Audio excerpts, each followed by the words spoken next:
Good afternoon, good morning, good evening if you are in Asia, especially if you are in China or at the Shanghai Masters. Anyway, whatever, that didn't go as well as I wanted. What I wanted to say, Damien, is last week on a stream, you were talking about potential tactics to beat me at tennis. And one of them was to make it grueling and make it 3 sets because of the age difference. I didn't really have time or care, but I was going to actually say that actually my fitness is pretty good. However, I played 3 sets yesterday, and I'm actually going to play again today and tomorrow. And I have to say, the 3 sets I played yesterday was maybe the most grueling match I've played yet. And I've played even a 5 set before, but I was struggling at times yesterday. That may have been the alcohol I consumed on Saturday night, having its effect on my physical abilities on Sunday. But you are also playing tennis. I've just seen an incredible shot from Sonigo. Anyway, you're playing tennis later today as well, right? Yeah. It's probably not going to be like grueling long rallies. I don't think so. It's probably going to be more of a simple game. But yeah, I'm going to be playing. Hopefully, it's going to be good. Recently, I've been feeling it, so I'm getting ready for my 2024 show match between me and John Silk. Yes, yes. We've got 15 months to fix this, and fingers crossed we will. But yeah, I'm still aching today, and I was aching last night, and I'm still aching today. But I'm gonna play, and we'll see how that goes. Good question here from Jane. How about Diego? Because on last night's ATP Weekly, you were thinking to yourself, or airing your thoughts that maybe he would have been better off going to play some challengers, get some confidence and some ranking points ahead of the Australian Open, and also be a bit closer to home in Latin America. But you did say, this is what you said last night, and I'm paraphrasing here, but basically, if he wins his match against Taylor Fritz, it will kind of justify his decision to play the Shanghai Masters. Kind And he of, did. yeah. I think it kind of does. Like currently, he's at 112 in the live race, so it's not like it puts him into the Australian Open main draw. Definitely not. Like he still needs to keep getting some results. But this is what he was hoping for. I think with this sort of scheduling, right, for a big run at one of the ATP events.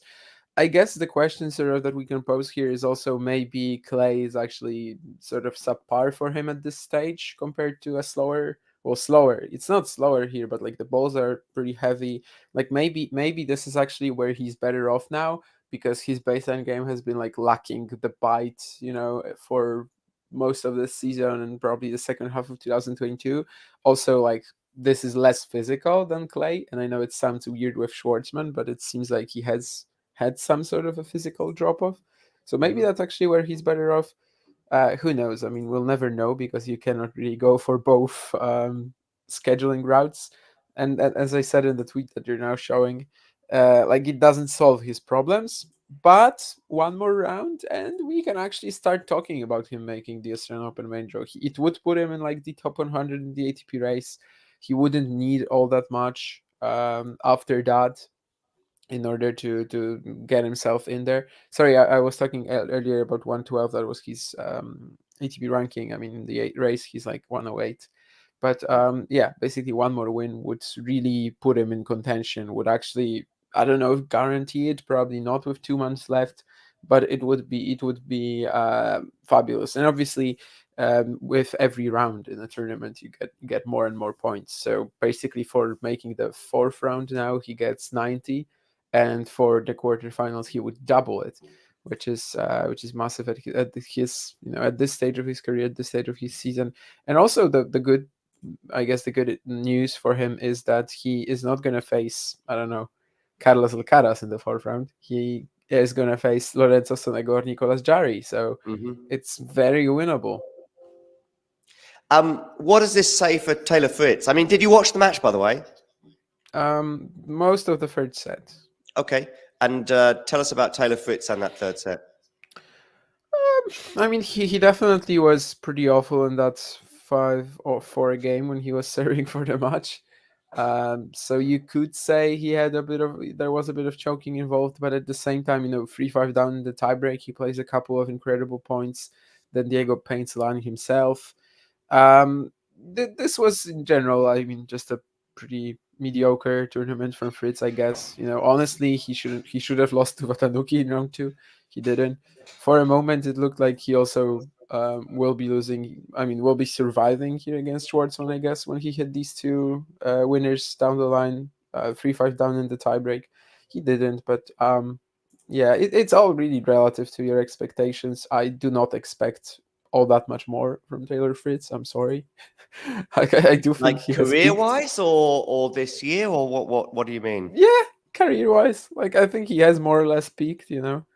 If he Okay. if he is losing matches like that, I don't know, making the third round the ATP 1000. Of course, it's not a great result for him, but it's just a regular week. I mean, Mm. nothing And really what are your scary or yeah? yeah. Yeah, but did you think that when you saw him winning Indian Wells and getting to the semi-finals in Turin last year, did you think that Taylor Fritz has peaked, or did you think differently then? Um, I mean, he is more or less at the same level. I think he has been getting results very consistently. One thing that this loss does to him is really hurts his ATP finals chances. But Mm. he is still in a good position to get there. I mean, 145 points behind Rune, um, who's obviously like under a big question mark. What would really hurt Fritz here is a big run from Tommy Paul or Casper Ruud, but otherwise all of the other contenders were eliminated. Like after Ruud and Paul, you gotta go down to Hurkacz, who even if he wins the event would be 200 points away from Fritz. So basically, I think he is more or less at the same level as in 2022. He has been getting like tons of semi-final appearances. It's just that he's not, beating Alcaraz, Djokovic, and etc. Yeah, and the gap there seems to be widening, if anything else. Talking of Alcaraz, of course, we are going to be following his match today against Dan Evans. They played each other recently in New York, of course, where it was 4 sets. Today, of course, can't go 4 sets. But does Dan Evans have a chance? And if he does, what's he got to do? I mean, why not? He is a very gritty competitor. He can defend with the slice. Sometimes Alcaraz just eats them alive for breakfast. That's. I mean, that's sometimes that's sometimes what he does. However, there are also matches. You can. I don't know. He misses 5 times. He goes down 0-2. Suddenly, there's a bit of uncertainty, and maybe something happens, right? Maybe Mm. there's some spectacular shot making, like at the U.S. Open, that makes him take a set. And yeah, excited to see that. I mean, it should be very watchable, as every Alcaraz Evans match has to be, basically. But yeah, whether he actually has a chance to do something, I mean, that's very much unclear and will mostly depend on Carlos and probably how he starts as well. If he starts poorly, then there's always a shot, because you're not going to be as confident and you're not going to be just blasting through whatever Evans is throwing at you. Whereas if he starts well, then the first set could be, I don't know, 6-2 in 25 minutes. It is possible. The two encounters that I recall this year, I believe it's just two, Yeah. Barcelona and New York. Alcaraz started well, winning the first set fairly comfortably from memory, particularly in Barcelona, I remember. And yet, actually, once the scoreboard was beyond Dan Evans, certainly in Barcelona, was actually when Dan Evans started to play his best tennis. And he sort of made it the second set. I think, I'm not deceiving myself, he made the second set interesting in Barcelona. I think he was maybe down a double break and he got one of the breaks back. And of course, in New York, he lost the first set, but I think he won the second one to make it 1 set all, right? Um, I Pretty sure think in New York. I don't think so. Like, I Oh, was it think it two? was It was 4 sets. So it. was it 2 sets to love and y- then 2 sets to 1? Yeah, that's Ah, what I would say. And in okay. Barcelona, I think it was a 6-2, 6-2 as well. But I think he might have been Um, down a break and he got one of them back. I thought in Barcelona. Possibly, but does that count as making it interesting? No, maybe Um, not. No, I maybe don't not. know. I was just It, surprised that he got to the I think it was a semi-final. I was just surprised yeah, he got to the semi, or was it quarter-final? But I'm just no, surprised he no, got that semi. semi for sure. I'm just surprised he got that far in Barcelona, not because of whether he's clay or otherwise, but I think he beat maybe Sarundalo en route in the quarters. Yeah, like Which, 2-6, 7-5, 6-4, or something like that, right? yeah, Like three sets. Yeah. So something like that. anyway, but of course, he's since then he's gone on to win Washington. So we're talking about levels and peaks.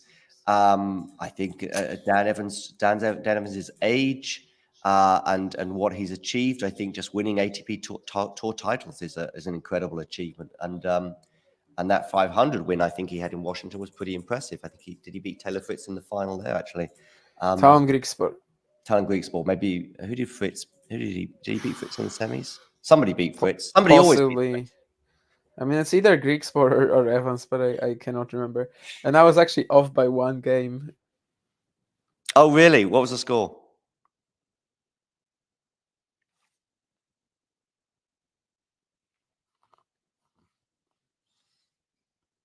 I think Damien has frozen, unless it's my internet.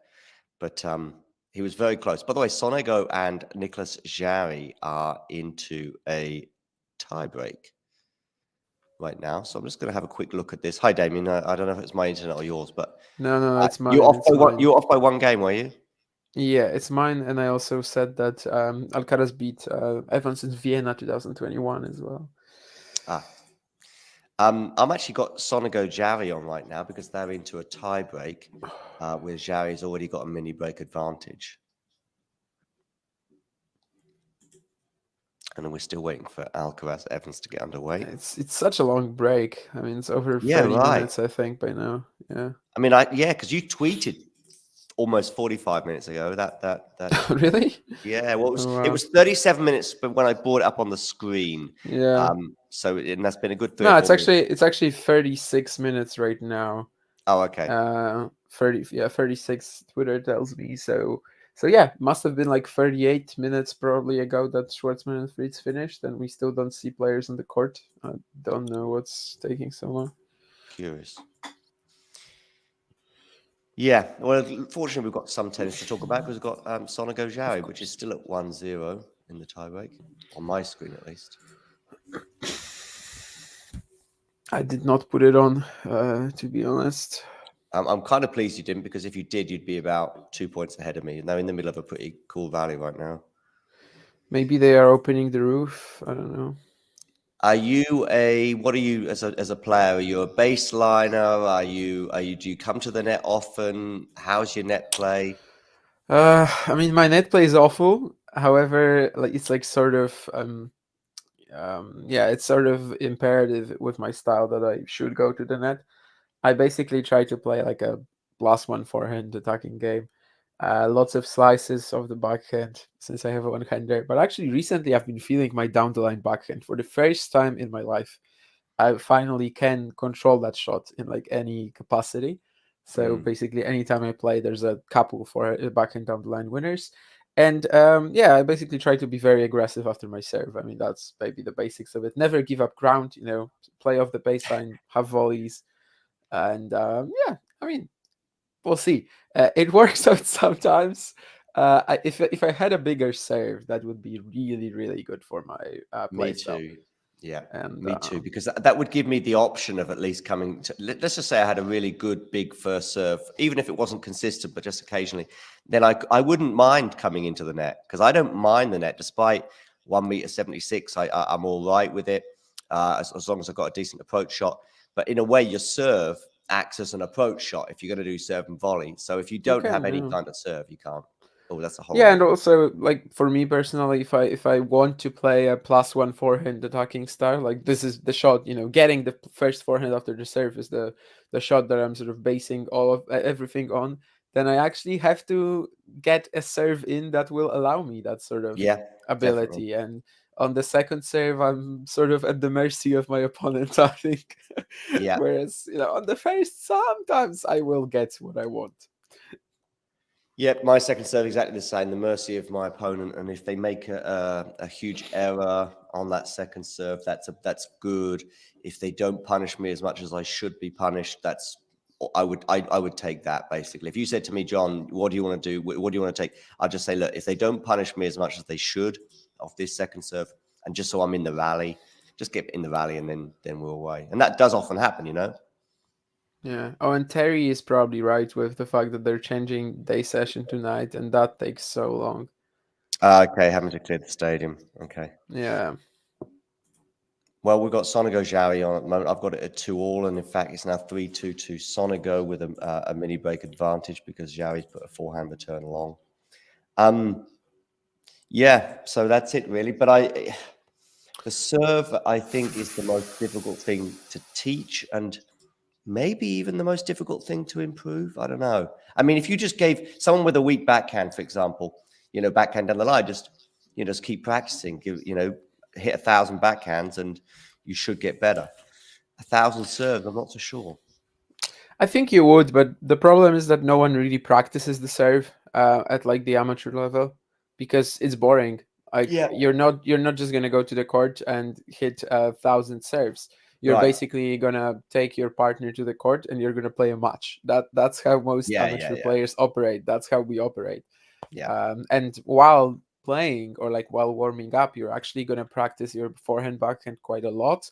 Obviously it's not as good as if you would actually practice them rather than play, but still you're going to practice it quite a lot. Whereas I think while playing matches, my serve does not really improve all that much. And definitely, the fact that we're not getting well, we as like a collective of amateur players, we're not getting the full body twist, we're not getting the leg drive into it. It's basically mostly just an arm motion. It does limit the potential of it for sure. And I mean, you could probably do something about it, but if you've never really been taught or like something, or you don't yeah, just stop and practice your serve simply, then it's going to be tough. But at the same time, I don't really have the intention. I want to have fun. I mean, I'm not going to be a pro, right? No, I think your pro days are probably done. Probably. Probably yes. The other thing with match play, though, is you don't end up in with the serve anyway, in particular. You probably don't end up improving it as much as you could or should because you don't try things unless there's probably a gap, Yeah. an advantage to your opponent. And you think, I just want to try a few things today. It's a bit actually. There's another shot actually I would like to add to my armory and improve is the drop shot, but because I don't feel that comfortable doing it that often. I don't try it like in a match because it's like, well, I'm not going to try it and fail 6 times out of 10, 7 times out of 10, knowing that means I've slightly improved my chances of doing it next time because I want to win these points. There are other shots though that are weaknesses, if you like, rather than just shots that you don't feel comfortable doing, such as a serve or a drop shot, which do get better in match play. Which is, let's say, your backhand, as classically we saw with Federer, I would argue, in the last couple of years of his career, where actually that was a shot that just got better because if someone's peppering your backhand because it's a weakness, it should theoretically become less of a weakness, right? Possibly, yeah. I mean, for me, I think the main problem with my backhand is just absorbing power on that side. The one hander. When I can't really play the slice, and when the slice would basically allow my opponent too much of an advantage, and I have to respond some way, that's an issue. But I don't play opponents usually who actually trouble me like that. I remember when I played like my first amateur event, and I was just destroyed by basically everyone simply because they instantly spotted that and they were just blasting the ball towards my backhand deep. And with my court positioning, I had nothing really that I could do against it. So yeah, I don't really have a way of improving that basically. Because the opponents that I usually play, they're not gonna trouble me like that. The opponents that I usually play are just allowing me to play forehands from every position on the court, basically, and Mm. backhands whenever I feel Is this clay comfortable or with hard them. court? Depends. Right now I play mostly on a hard court, but I used to be more on clay. And actually, with the drop shot, I don't have that I don't have that issue since it was always something that I tried a ton, and I Mm. feel like I am pretty good at it. At least it's choosing the moments for it, I guess, rather than executing. Sometimes you just come out onto the court and you're very heavy-handed. Everything it feels like you are playing with a shovel or something. And sometimes you're the touch king, and the most ridiculous stuff comes out of your racket. It also depends on the racket, I believe. I had this racket that I don't really use anymore, which had like it was like from the 80s maybe, and it was just the most. It was a magic wand, really. I mean, Oh, it couldn't absorb any power. It was also a smaller frame, but it like a was wand. just I would imagine a wand yeah. couldn't really take much Yeah, power. exactly. But it was a magic wand. I mean, I could do everything with it. Literally the most ridiculous touch shots. Everything was flying in. But I did switch to like a more usual racket type of thing. Honestly. Um, the I might try and do a few drop shots today. Might try and shorten some of these points, especially if I'm feeling a bit physical. But listen, I think Alcaraz is an obvious one. But aside from Alcaraz, who would you say on the tour is just sublime with drop shots? Hugo Gaston, the obvious answer. I mean, he plays it like 50% of the time. Maybe some other guys like from France as well, like Lestien, Moutet, right? I mean, all of these guys who basically rely on their creativity all the time. Musetti would be an answer as well. I think there's a number of players who just don't really have a drop shot in their arsenal Yeah. whatsoever. I mean, does But Tsitsipas really use it? I mean, probably as like a sometimes as a tool for specific matches, matchups, but you don't really think of it when you think Tsitsipas, right? And there's a number of players like that who can play a drop shot, but they just don't really abuse it all that much. I mean, Fabian Mm. Maroshan is an Yeah, obvious answer Madison, as yeah. well. Um, There's a shy girl who seemed rather reluctant to hold Carlos Alcaraz's hand. I don't. She's frowning at the moment, or she was frowning. So hmm. I don't know whether I would she's like aware. to hold. I would like to hold Carlos Alcaraz's hand. Oh, that's very nice, Damien. Why Damien, not? Why not? have you ever been a ball boy? No, Oh, no, no, no, no. she's changed now. Now she's out in the stadium. It's as though she didn't realize there were cameras on her before. It's bringing a smile to Carlos's face. Anyway, yeah. Have you ever been a ball boy or anything like this? No, I mean, there's no real tournament that I could be a ball boy at, really. I mean, we've got 3 challengers in Poland. When I was growing up, maybe it was sometimes 2. Obviously, some ATP and WTA events in the first half of 2000, in the 2000s, but neither like really close to my home or anything. So it was never really like an option. Not that I wanted to. I don't really care, but it never even emerged as a thought, Yeah, in my sure, mind. No. sure. Um, so, by the way, that tie break that I was keeping an eye on before ended up with Jarry winning it 7-4. But what I would say is, with the exception of the final point, which was a nice backhand winner from Jarry down the line, about 4 or 5 other points I saw, one player or the other was so far up in the rally, it seemed like they couldn't possibly lose it, and they end up losing it. So because Sonego didn't win it, he'll have big regrets about that tiebreak. Particularly a couple of shots he had, which was a forehand, which was dropped short from Jarry that he should have really put away, and even the volley afterwards was very doable, and he didn't make it. So anyway, Jarry's up a set to love. Jari Schwartzman will be quite an extreme height difference as well. And a Latin American affair too. So yeah, but Yeah. yes, height difference. You're right. Oh, I can just see Carlos practicing some drop shots. Oh, that's another. This is like not on. He's not doing it right now during the warm up. I mean, he's just showing some random Yeah. video. He's not Yeah, humiliating Dan there Evans. was a viral video with him doing that, so I'm pretty sure I know what you mean, yeah. Yeah, I've just seen it. Well, the one I've seen, anyways, there's a trash can that he's putting the balls into. Yeah. And he landed on the 4th attempt. Yeah. Oh, okay. Okay. Yeah, that's the viral My TV video. just showed the one that he landed, I think. But Okay. yes. So anyway, so that's Zhao up a set to love. What And other result? you said that that's another with the dropshot practicing something. There was something that Oh you yeah, that's another started thing. saying. Thank you. I'm glad you mentioned it. Yeah, that's another thing.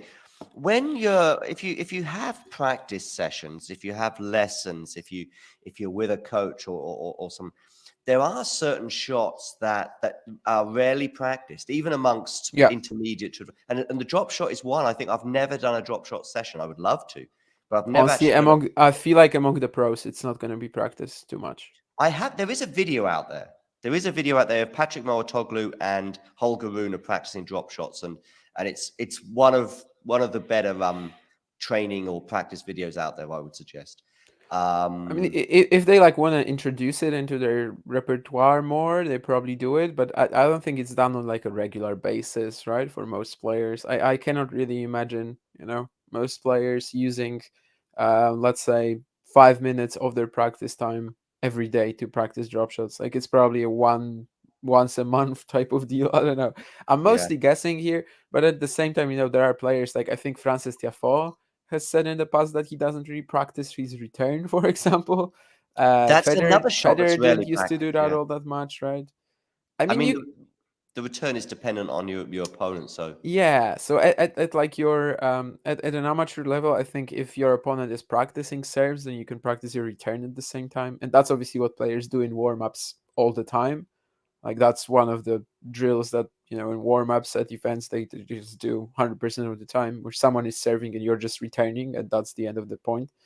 But yeah, amateurs obviously will not are not going to do it. But I feel like drop shot practice is something that even the pros will, a lot of them will not do. I don't know if it's right or not. They probably shouldn't be doing it every day. That would be a bit of a waste of your practice time. I think if you dedicated 5 minutes to it, maybe sometimes you can just trade shots down the line. I mean down the middle, and then end the point with a drop shot. That could be some decent yeah, practice, but I feel like it's not really trained. I don't think so. So Alcaraz is probably one of the few players who actually focus on it, and of course he focuses on it as well in his actual matches. although although I will say this, I spoke to Carlos earlier this year.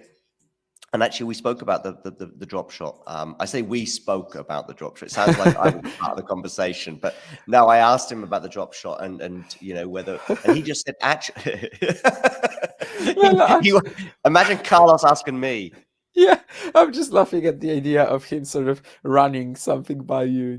Hey John, do you Yeah, think I should I should play more of my drop shots down the line, or? yeah. And how does it compare to your drop shot? When are you using it?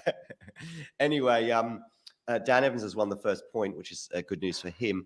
There was something that, oh yeah, so I asked him about it, and actually he did say that it's not a shot he practices that often. It is just a Yeah. feel, a response, something that just comes naturally to him in points and in matches. Yeah. I think definitely that you're gonna find a lot of tennis pros who don't practice it at all. And probably it's right. I mean, it shouldn't be the main focus, but of course, if they're trying to get them into their games, then Yeah, for well, that's sure. the thing for me. I want to bring it into my game for matches like yesterday when I was feeling it a bit. Um, and also, I think because my forehand is, and that's another thing that Alcaraz said, not to me, but in another press conference this year about his drop shot, is that it helps that he's got a big forehand, because then the opponent is ready for the big forehand and he can quickly change to the drop. Um, and actually, I've got my forehand is probably my biggest strength. So there are certainly moments in every match when the drop shot would be a very viable option for me, maybe more than others. Yeah, I feel like that's something that's really important for my game as well. That you don't know whether it's the drop shot coming or the forehand. I definitely had the drop shot first, then the decent forehand. But Hmm. right now, yeah, when I'm sort of basing my play on the aggressive forehand, then for sure it's a very important tool. And yeah, I it's actually interesting because I can't really relate to that, because I think from like the get go, from the first from my first tennis playing days, I was always very excited to drop shots and to keep trying it. And yeah, I mean, most of the time, I feel like I'm successful, at least at the level that I'm playing at. I am. It's very, very cool that right now the person who's just commented in the chat is the person that I'm going to be playing at 3 o'clock. So I should probably have to start to sort of change the subject, and I might even throw in Yeah. a curveball there, saying I'm looking forward to doing lots of backhand drop shots today and not do a single one. But yeah, he's suggesting that he's ready for my potential drop shots. Should I be doing them in German? By the way, they're called stop shots. Okay. For whatever reason.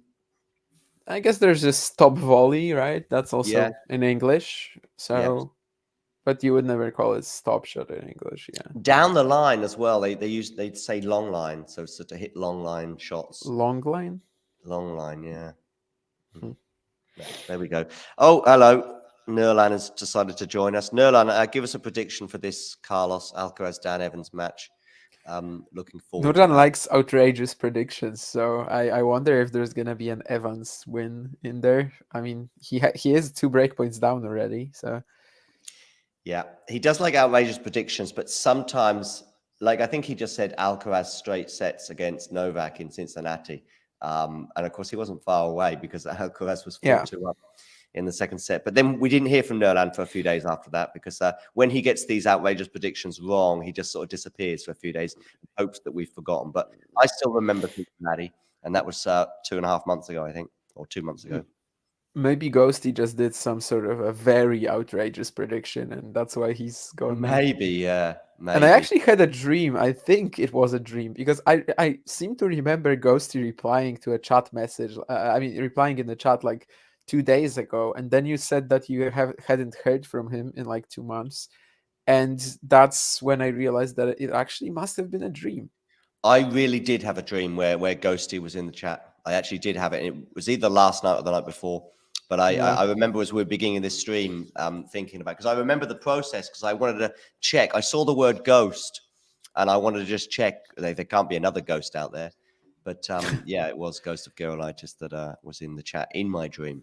And by the way, today I dreamt that Matteo Arnaldi beat JJ Wolf 6-2, 6-3. So if anyone wants to bet on it, maybe. I mean, the last time I had a prophetic dream like that was at the Roland Garros qualifying, and I dreamt that Maja Chwalinska will beat Lucrezia Stefanini 6-2, 6-2. And I think I was off by 1 game. So, I mean, there's a track record there. My previous tennis prophetic dreams weren't that good. I mean, I had Preston Brown leading Tsitsipas by a break in some ATP 1000 or something. I had Zdenek Kolarz, I think, winning the French Open in doubles, and that never came to fruition, obviously. So it's not like I have 100% record, but I feel like I could be, a psychic that sort of helps the police, or for example, they have a success rate of like 1%, and yet they are still doing it. So In your uh, dream, did JJ Wolf look a bit like this? I actually did not see the match in my dream. In my Okay, you dream, I just was saw the checking result. checking the scores. Yeah, I was That's good. checking the scores, and I saw Arnaldi has won. But then I wake up and I see, oh, they actually haven't played yet. So I'm just going to go off the stream for a couple of minutes because I can't find my cell phone. So I'll be back. sure. Yeah, Sean, absolutely. I mean, at my level, everyone sucks at smashing. And and Evans actually saved these 2 breakpoints. They were a little uneventful, I would say. Not much of a chance. Like Alcaraz would just miss the return or something, and and Evans wins the next 4 points to go up one love. And yeah, you're absolutely right. I do feel like I'm terrible at smashing, and yeah, I guess the main thing is that at the amateur level, you barely practice anything at all. You just play, and that's obviously not the best in terms of learning. If you're gonna have a tennis lesson, no one is gonna probably waste time on a smash either, right? If you just, I don't know, buy yourself a lesson with a coach for like an hour, you're probably not gonna be smashing there. um so yeah, that's the reason. And it feels like, yeah, like if you've never played tennis, it probably feels like the easiest shot to do. You're just basically hitting, a high ball from up to down, but it's actually one of the hardest, you could easily say. If you like set up for everything properly, get your racket behind your back, and like actually, focus on it, maybe let it bounce as well. Sometimes when I let it bounce, I get decent smashes in, but when it's just off the air, most of the time I screw it up.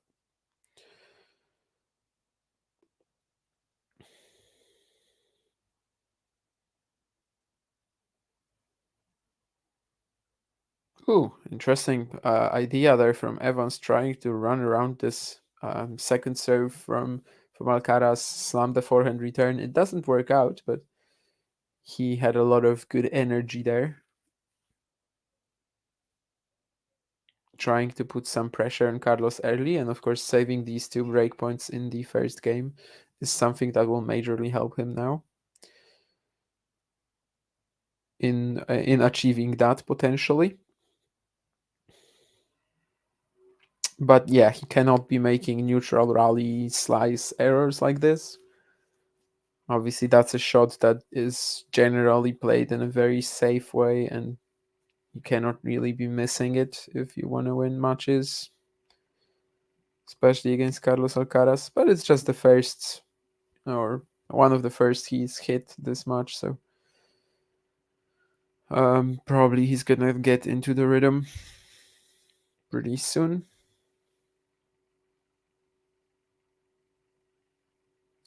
Nice chipped return. He forces Alcaraz to get into that slice rally with him. This one probably is a little short. He changes it to topspin nicely though, and puts Alcaraz under a bit of pressure. But Carlos is there with this open stance backhand counter down the line and gets the point. So far smooth sailing in the second game of the match. Juan Carlos Ferrero showing him something, but I cannot read Spanish hand signals. I'm actually pretty sure that hand signals are not relating to the language, but ooh, I don't know if Carlos had to take this one, but he does and plays this +1 drive volley. So we are already back at 1-0 after 9 minutes. What was my dream? That Arnaldi beat Wolf 6-2, 6-3. I mean, he did beat him 6-2, 6-2 in Beijing recently, so you could imagine it happening. However, is Arnaldi really going to win a set 6-2 over Wolf in the first at Shanghai? Like, there's not much margin for error there. So I think this might be one of my prophetic tennis dreams that actually don't spin out. But who knows? We'll see.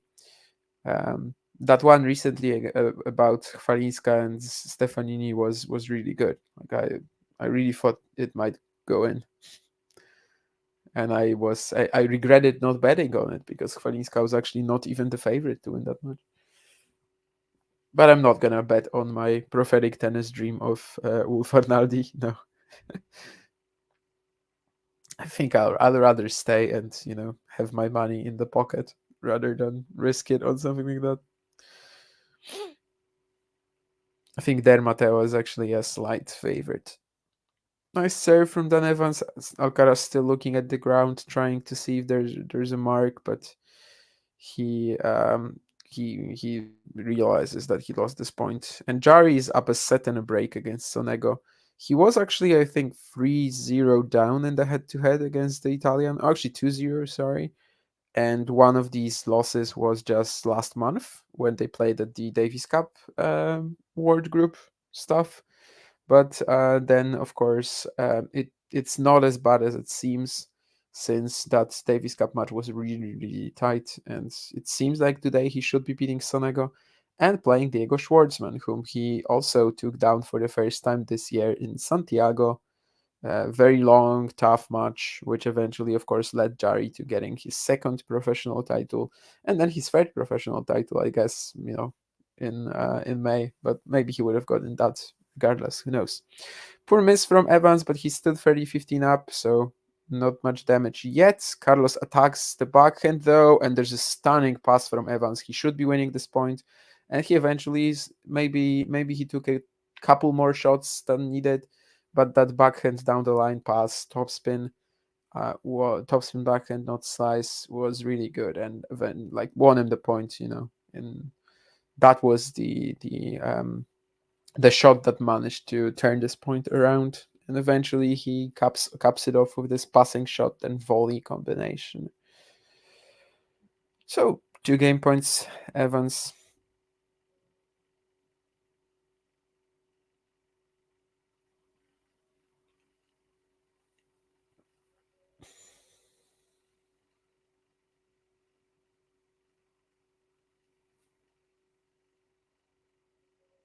There's going to be a double fault though.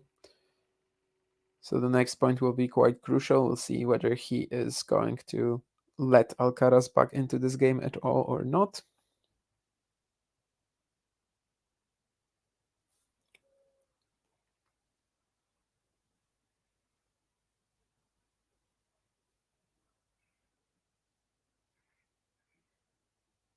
Finds another one of these down the T serves on the outside. However, Alcaraz plays this return in. It must have like just barely clipped the line, and the Spaniard is in the rally. He's currently hitting inside out forehands to the Evans slice, and he tries to change it to inside in, and I don't know if he made it. I would say it's probably out, but he challenges. So we'll see. If it clipped the line, it like barely did. And I'm actually not sure what the decision. Oh, it actually did, yeah. It barely clipped the line, and I'm not sure what the decision will be. I think Alcaraz is expecting to win this point, but the umpire, yeah, the umpire gives the point to Alcaraz. I think it's probably the right call. Evans was quite far away from it, and I don't think he would have gotten to that anyway if the out call wasn't there. And Evans is not trying to argue.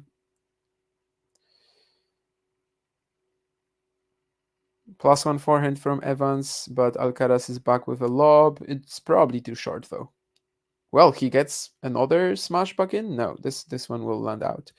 But yeah, that was a point that probably could have ended with one shot, but Alcaraz still extended it, which of course in the long run will give him some benefits. On this particular occasion, though, it didn't. So one more game point for Dan Evans.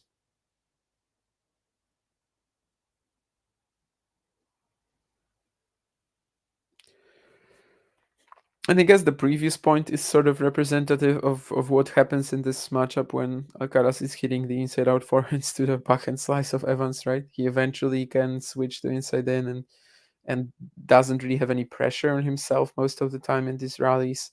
But as I said earlier, like if Evans just wins a few games, maybe there's going to be some uncertainty in Alcaraz. Maybe there's going to be some sort of moment when he's like, feels the pressure, feels a bit nervous, and then it's never easy to hit off that slice. And we get into another one of these patterns here. What will Alcaraz do? Now he plays the inside in. Think this one was again very close to the line, but I don't. Yeah, Carlos is probably not challenging this one, or is he? I don't know. Yeah, he is not. But this one was again very close to the line. 2-1 up, Daniel Evans after 15 minutes. So a decent start for the Brit, although he was pushed to deuce in his first two service games. Don't think that really matters.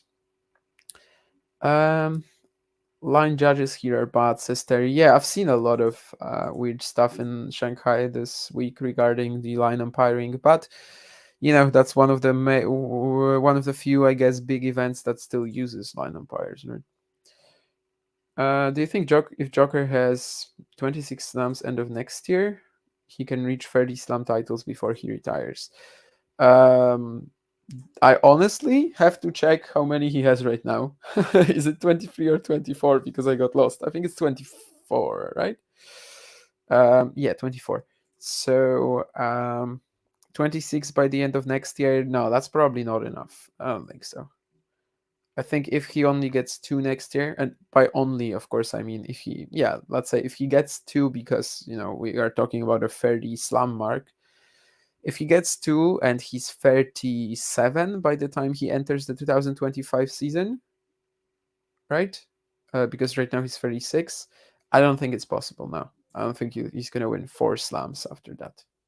But these guys, Federer, Nadal, Djokovic, they have been shifting sort of our age expectations, right, for years. So maybe that's actually not wrong. But yeah, six slams from here sounds kind of unrealistic in my opinion. That would make the target like for potential future players, like for example Alcaraz, like that would make the target basically feel unreachable, right? I mean, imagine being Carlos Alcaraz, being at two slams at the age of 20, and thinking that to beat the all-time record you would need to get 28 more. Like that just feels impossible. That's basically two slams a year or something, and that's the sort of level of dominance, right, that Djokovic has had. So if he does get there, kudos to him for that. But Yeah, I don't think he will get to 30. No. If he won the calendar slam next year, for example, yeah, then we can start talking about getting to 30. But I doubt he will. He is at this stage probably the main favorite for at least two of the slams, right? Australia and Wimbledon. But who knows? By this time next year, maybe things will change completely, and maybe we actually get the new generation winning more and more. Of course, this year it was basically Carlos Alcaraz stopping him from winning a calendar Grand Slam. At the Australian Open, he only lost a set to Enzo Cuoco. At the US, only to Lashley Jarre, and at the French, on a few occasions, I guess. That's probably out, I think, from Evans. No, it's not. Okay, so maybe this is the moment. Maybe this is the moment when there's some scoreboard pressure from Dan Evans, and Alcaraz is not as clear with his shot selection and with his game plan anymore. We'll see. It's love 30, and Evans just hit a very good topspin backhand counter, basically at the line. Alcaraz couldn't play it as half volley like as he wanted to. And yeah, he's love 30 down, and this could be a very crucial moment for this first set. Although, if I guess if Alcaraz falls down 1-3, you would still sort of back him to make at least a few more inroads on the Evans serve, given how this match has looked so far. And yeah, this is the pressure that Evans can maybe extract, and he will, because there's 3 breakpoints. The forehand approach shot from Alcaraz was not played as precisely as I think he would have hoped for it to be. Marcelo Melo is watching the match. I wonder what his interest in this is. Who is Marcelo Melo playing with in Shanghai? I don't actually know. Let me check that. Uh, is he not playing? Has he already lost? Yeah, he's already lost with Matos to Mare Venus. So I guess neither of these players. And yeah, that's the break. There's a slice from Evans that Alcaraz tries to be very aggressive on, take it inside in, go for the line. He misses that by quite a wide margin. So 3-1 Evans. So this is what we are talking about pre-match. Evans saves himself from some trouble in his first two service games, and then suddenly puts Alcaraz under a bit of pressure, and it's not as easy then to just eat these slices for breakfast. It's not as easy to just crash through them. So I think this is also part of what makes Dan Evans such a good player. The fact that if he can just maybe keep the scoreline even with you, then it's tough to execute your like most ideal game plan against him when there's pressure, when there's added pressure, when there's nerves.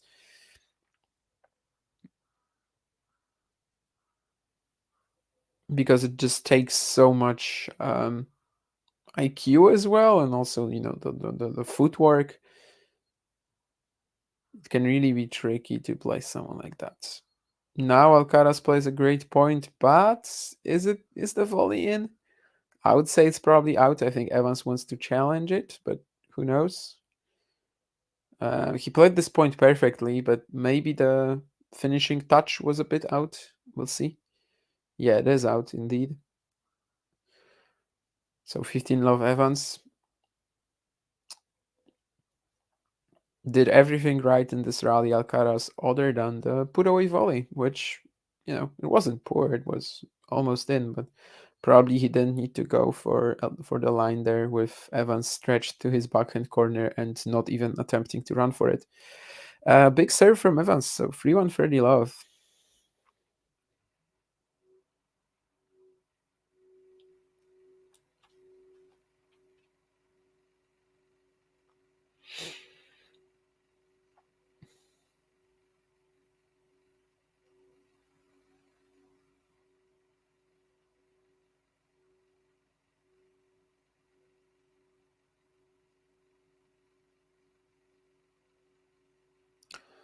There's a nice return from Alcaraz, second serve.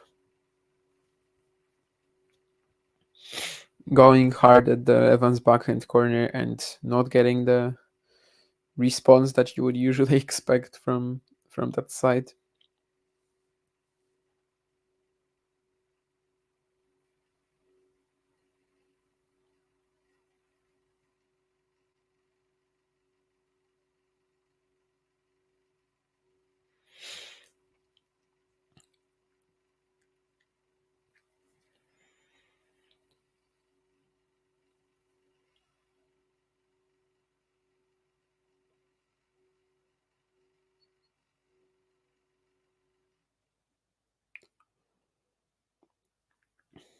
Evans trying to keep Alcaraz on his backhand with the inside out forehand, and he gets the error eventually. So 40-15, and this is actually the third game in a row on Evans's serve where we get a 40-15, and both the previous ones went to deuce. Well, one 40-15 was for Alcaraz, one was for Evans, but still. On the last 10 points, Alcaraz has only won one, and that was that great backhand return here.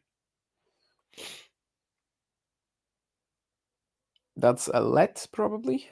Yes, indeed. I believe I said earlier that the first set could be done like 6-2 in 30 minutes if Alcaraz has a good start. Maybe it could be a 6-2 in around 30 minutes for Dan Evans, actually. Who knows? And it's not like Alcaraz had a very poor start. He just had one, didn't take his chances, and then had one pretty poor game. But let's see if Evans can capitalize and go 4-1 up. Carlos with good side spin on the slice, but it's not going to be enough to. Whoa! What a point. And it's still going actually, and Alcaraz eventually wins it. But that was a great idea from Evans to go to the net. Sort of, he played this fairly weak slice, and he saw that Carlos was gonna slice it himself. So Evans decides to rush the net, and it was a great attempt really. But then Carlos made it pretty tough for him on the pass. But still, that was a wonderful tactic. Just maybe I can't even say that it was poorly executed. It was the pass that Alcaraz came up with that made him win the point. But that was really surprising from Dan, and definitely the right call. His touch on the volley was really nice too.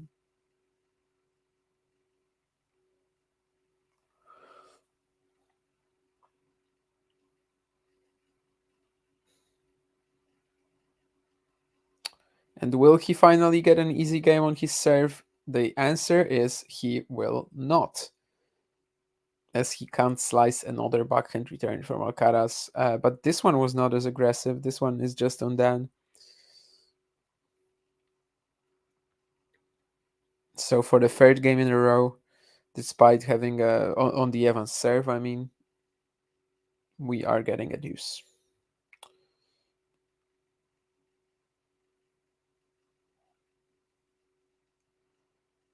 Evans has the control over this point, but he goes for a bit too much on the inside in forehand.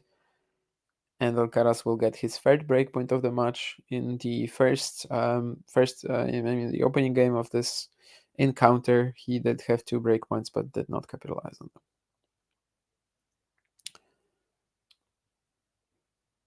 I've read some stuff recently about like the Alcaraz breakpoint conversion falling down a lot in recent months. I don't really know how I feel about this stat, honestly. Like, is it really something that can fluctuate all that much? Well, if it does fluctuate, isn't it just sort of random fluctuation? Um, and then I guess we don't really have an answer for that. How big the sample size is, of course, we can check that. But I just wonder if there really could be, patches of play, let's say 5 months, where you take most of your breakpoints because, I don't know, you're stronger mentally, and then patches where you don't. I mean, I do think that a lot of that is just random. And, if you're not taking your breakpoints just like Alcaraz did right now with a Evans big serve, you're not really gonna, think of it as like a missed opportunity because there wasn't an opportunity. But he might have the opportunity on the next point. They are trading backhand to backhand right now. Alcaraz gives Evans the ability to go inside out with the forehand, but Evans didn't really capitalize on it. And eventually he plays one of the balls short down the middle, and Alcaraz is so quick to take advantage with the forehand cross-court winner. So another breakpoint there, fourth currently. And of course, if he doesn't take it again, then that would really fit into that theory of Alcaraz struggling on breakpoint conversion recently. John's search of his phone apparently has been pretty long. And to be fair, he does have a pretty big house. Flat, maybe more so. Or like apartment, could call it. It has like a maybe even 2 stories. So rich fella, John Silk is. I don't actually know, but maybe. Anyway, the second breakpoint for Alcaraz in this game also isn't taken. Evans plays aggressively, hits this nice forehand slice type of thing. Honestly, I'm not sure how to call that shot with which was basically an approach shot, and Alcaraz cannot find the pass. So deuce again. 4 breakpoints already that Carlos Alcaraz has missed.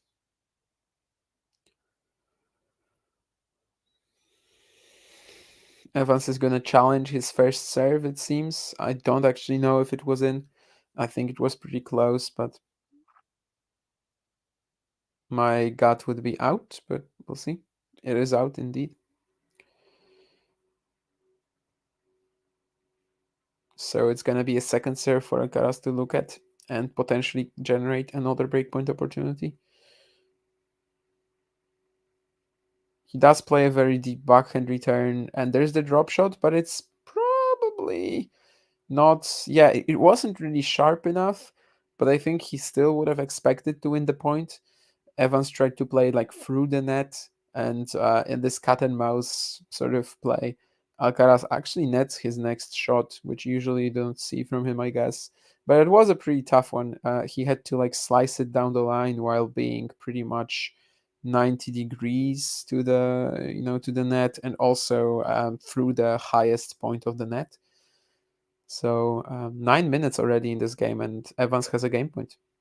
Is that his? No, he had a 40-15, right? So that's his third game point of the match. Sorry, the set, the game, of course.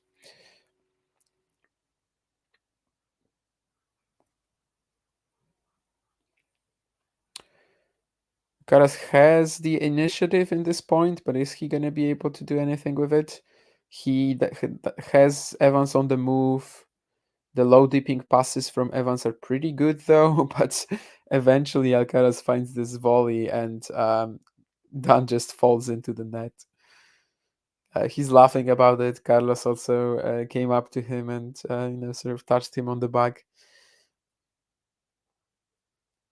That was a half volley from Alcaraz, and then this stop volley that seemed like it's actually gets like a lot of height on it.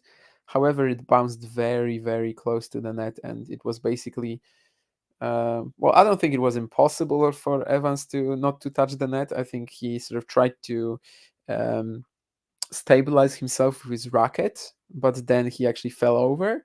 But even if he didn't, Alcaraz would have had an easy volley to finish off the point. There was nothing that Evans could have played after that stop volley, really. This should be an easy point for Dan, and it is. +1 forehand down the line, and then volley to finish it off. 3-1. Uh, another game point.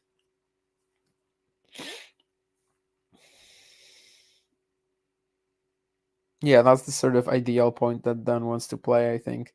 Serve out wide, +1 forehand down the line, and then volley. No real hesitation, no real moment where he could have lost it. Everything played pretty safely while still being aggressive and imposing. What will Alcaraz do now? Ooh, and again, that's a nasty just slice error from Evans. As I said, you cannot really afford to be making these in a neutral rally with anyone, really, and especially not Carlos Alcaraz. 11 minutes on the clock already in this game. So this might be pretty crucial for the rest of the set as well. 4-1 Evans, and you kind of start thinking maybe he can hold two more times. Maybe he can get some big serves in. And if Alcaraz gets back to 2-3, of course, he suddenly becomes the favorite to win the set again. He will not win the next point, though. His forehand return is out. Again, Evans finding that first serve out wide on the deuce side, which I think against Alcaraz is a pretty good play because his forehand return from that side and also his ability to absorb power on that side is a little weaker. But now he goes down the line on the ad side, and it seems like, of course, again he was trying to find that Alcaraz forehand return, but this time the Spaniard just jumps right into it and finds the return winner. Very reactive shot, but very impressive as well. But again, Evans goes for his first serve out wide to the Alcaraz forehand, so it seems like he will be just peppering the Alcaraz forehand return. And this time again, it gives him the point.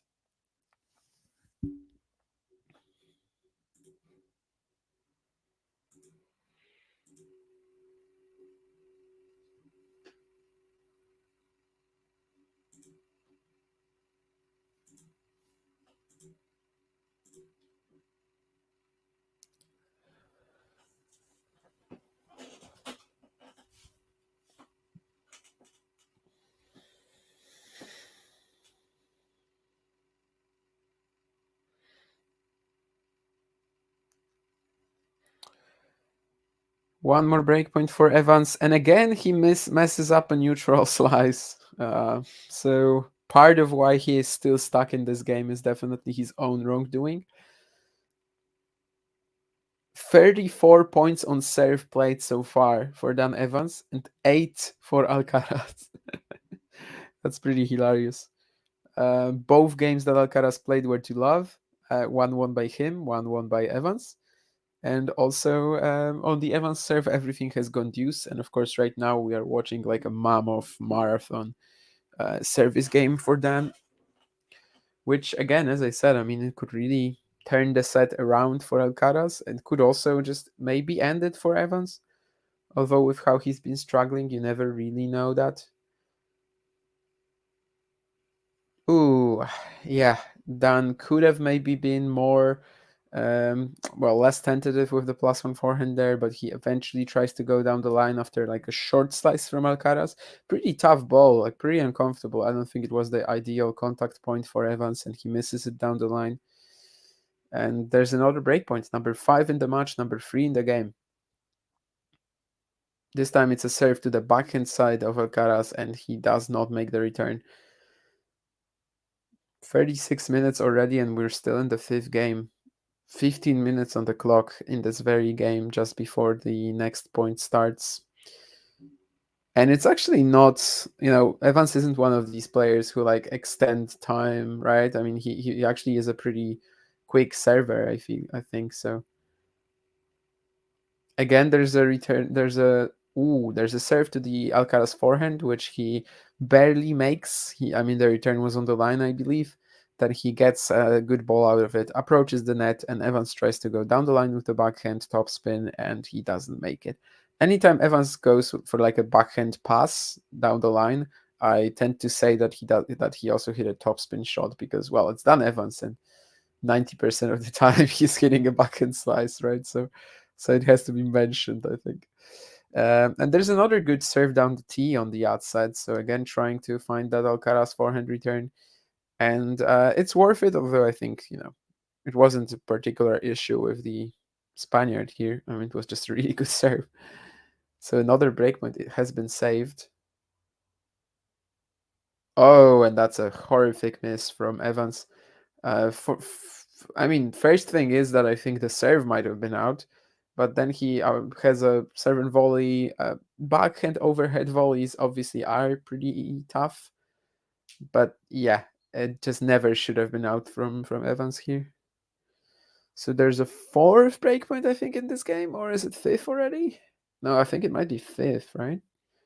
And 7th in the match. Maybe they will show it on my screen. Yeah, 5th in this game, 7th in the match, indeed. It's gonna be saved again. I think Carlos is saying that it was a let, but the umpire or the let machine did not notice it. From my perspective, pretty hard to say, honestly. Uh, but yeah, Evans saves another breakpoint. Again, going to the Carlos forehand return on the outside. Now they're playing a rally, so as I said, I mean the actual sort of pace of play and how little they take between the points, especially on the Evans serve, probably. It actually doesn't justify the time that this game has had. So it's really just how tight it has been that made it so long. But there will be a sixth breakpoint for Alcaraz, eighth in the match, and all the people talking about the Alcaraz breakpoint conversion. This is your moment. But he finally gets a return in. Evans goes down the line with the forehand though, and he gets a fairly easy smash. Yeah. Interesting way to play it. I wonder if it was accidental at least a little bit. I think it was by the few on Dan Evans's face right now. But still, he wins the point eventually.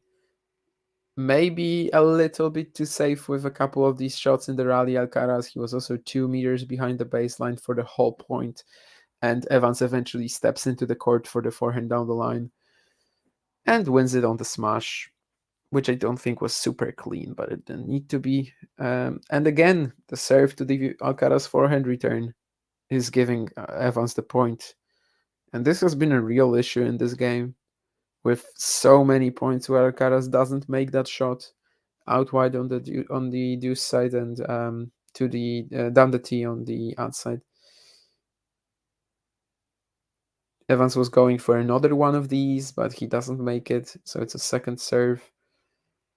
Will he finally clinch that game or not?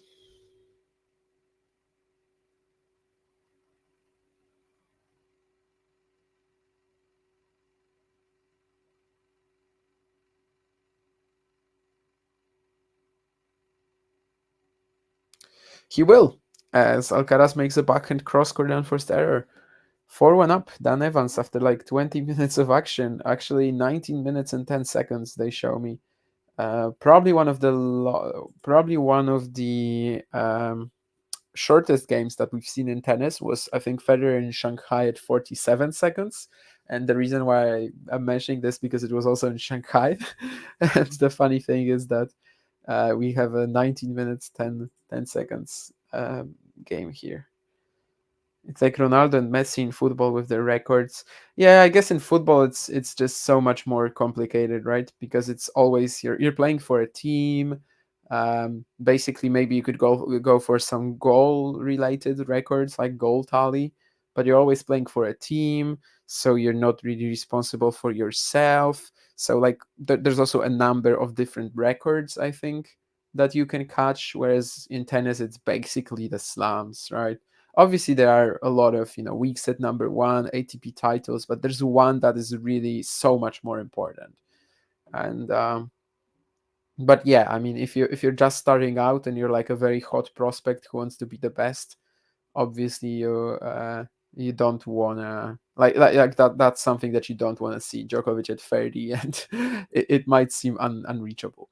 Alcaraz gives you a few freebies at the start, then the real game starts. That's very true, Sean. It happens a lot, but so far, I mean, 1-4 down. So maybe Evans can actually hold on from here. Also, Nurlan was talking about Samsonova. I'm responding to comments from 20 minutes ago because that's how long this game was. Can you guys also not wrap your heads around how in the hell Samsonova beat Rybakina, looking at how pathetic she was against Iga?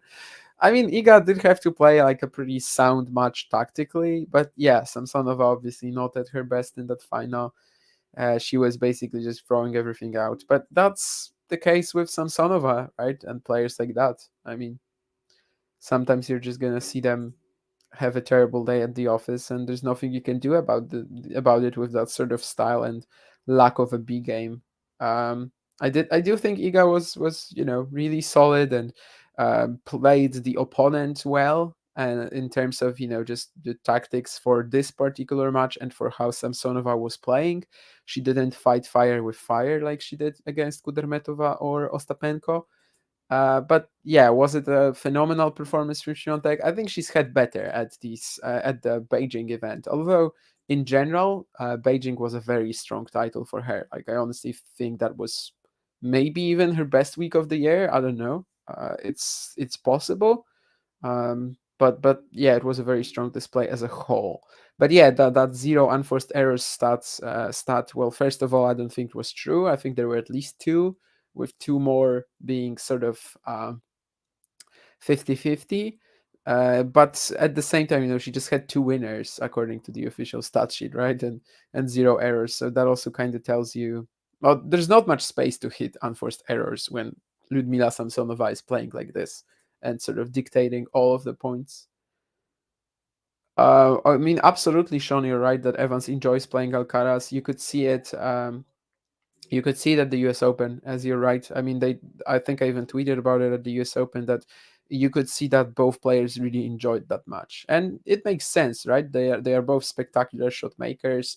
There's lots of exciting slice to big shots from Carlos rallies. There's lots of good touch and net play between each other. So I do think that they enjoy the brand of tennis that they play. Is that lob going to be in from Evans? Yes. And he actually had a chance after this Alcaraz smash because it wasn't too perfect. But then he sort of lost his balance, lost his footwork a little bit. But yeah, I do agree that they enjoy playing with each other a lot. And I think clearly um, yeah, I think clearly they have fun and they like the brand of tennis that they both bring to the court. And yeah, John only missed one game with his lunch. That is funny that it was 19 minutes, but apparently he's still not back. So we'll see. Maybe he has, well, he needs to get good nutrition before his tennis playing, right? Maybe actually, if he's back pretty soon, maybe I'm gonna also take my lunch on the second set. I don't know. I guess I'll check that later. Depending on how long this set is, actually. Alcaraz won this 2-4 game and was pretty uneventful. And also, we get this great stat on the screen with average service game duration of Alcaraz 2:23 and then Evans 10:08. I think I'm gonna tweet it out as well. Obviously, it's just 3 games for both players, but it's pretty rare, of course. I think Alcaraz lost. I mean, there's been just 13 points on his serve, right? And for Evans, obviously, it's been like a massive type of deal where he is going to deuce on every game. We'll see if that happens also again, because right now he just fell 0-30 down. So still no easy holds for Evans at all in this match. See if there's gonna be if that's gonna change anytime soon. I think he landed this +1 forehand, although it was very close to the line. So good for him. He goes down. I mean, he is still down 15-30, but he saves himself from the possibility of having to save 3 breakpoints.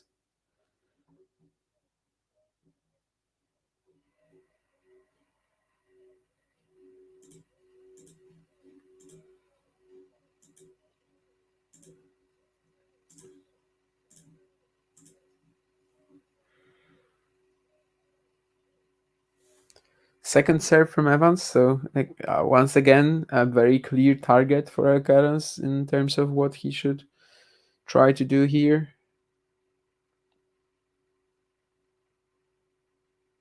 He does play an aggressive return, and wow, that's a cracker of a forehand cross court. I think that's a forehand also that sometimes recently, I mean, in the last few tournaments, we've been missing from Alcaraz. Um, his forehand has been down on the explosiveness a little bit, and this is why people have been saying that maybe there's an underlying physical issue, or maybe there's just season fatigue or something. But yeah, if he gets that shot back, I think he can be very dangerous towards the end of the year as well. That's a shot that probably would have won him the U.S. Open semi, but I do think that he was actually a bit struggling a little bit there. Ooh, it's a really nice shot from Dan Evans as well. It seemed like Alcaraz was in control of the point, but he But Evans, despite being stretched to his forehand corner, finds this great down the line response, and he saves another breakpoint. So can Alcaraz actually claim a point very soon? Well, you will see.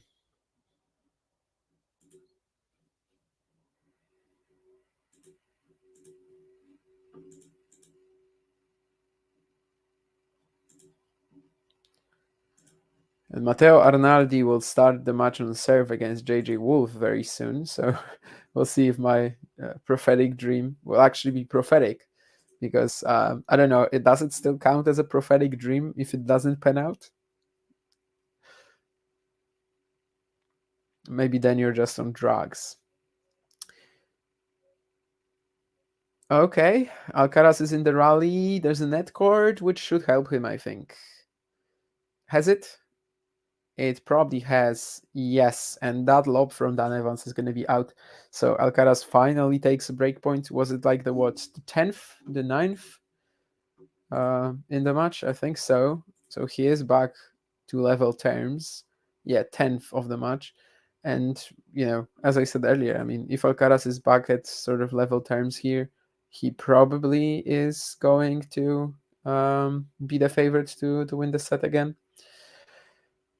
Two stories, Nurlan, two stories, yeah. But yeah, it's pretty huge. You could have a party there. As a matter of fact, John sort of did when I was in Bonn with Mario and him.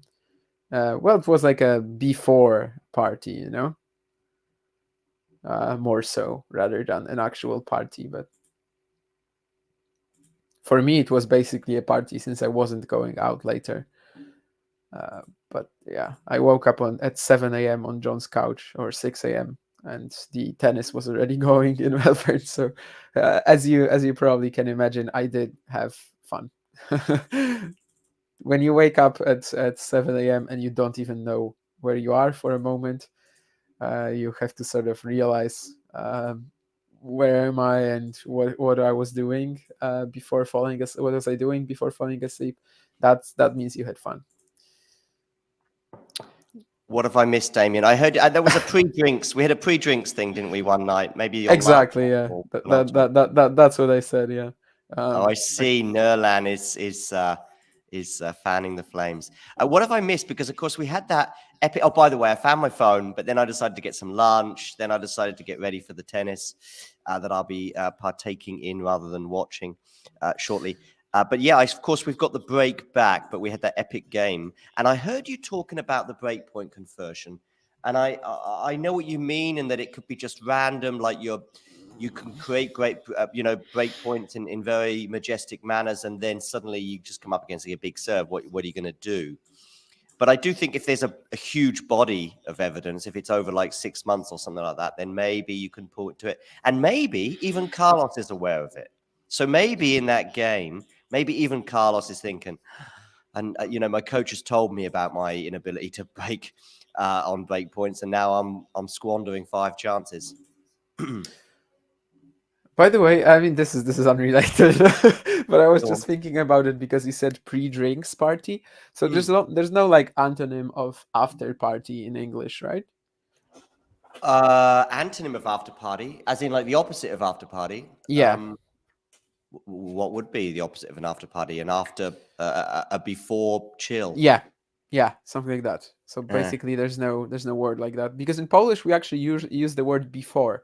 Like we just say it different, like before, which is a noun. Like we use it as a noun, and it could be the opposite of after party. There's actually no word for after I party. mean, we say pre-drinks, if that's what We you just mean. say after party. Yeah, that's what I meant. I was just Yeah. sort of thinking if there's an before and after, because in Polish we actually use before and after party as well. Is a phrase too. So Yeah.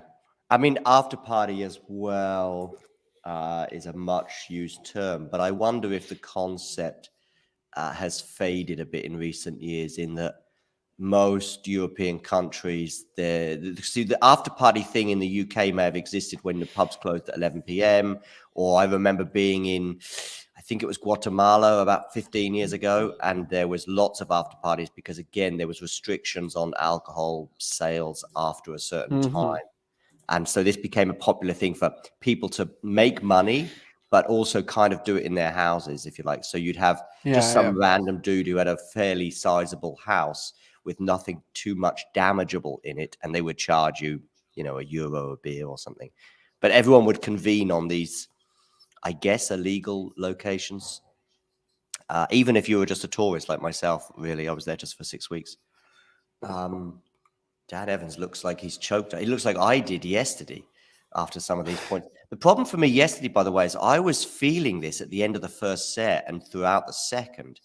I did take a lengthy break at the end of the second set and Hmm. just sit on the bench and sort of make a lengthy conversation to give Did you myself. time it? Did you time it? Was there a toilet break timer No, or no. no? Very informal. But I lost 6-4 in the third. So you can tell it was a really tight match. I had moments. The biggest moment of the whole match was at 4-3 in the third, and a net cord at 4-3, 30-15 in my favor. A net cord goes very heavily against me, as in like my opponent, it just hit the net and just trickled over. And yeah, I think that was probably the point that was the difference between winning and losing the match. I really do.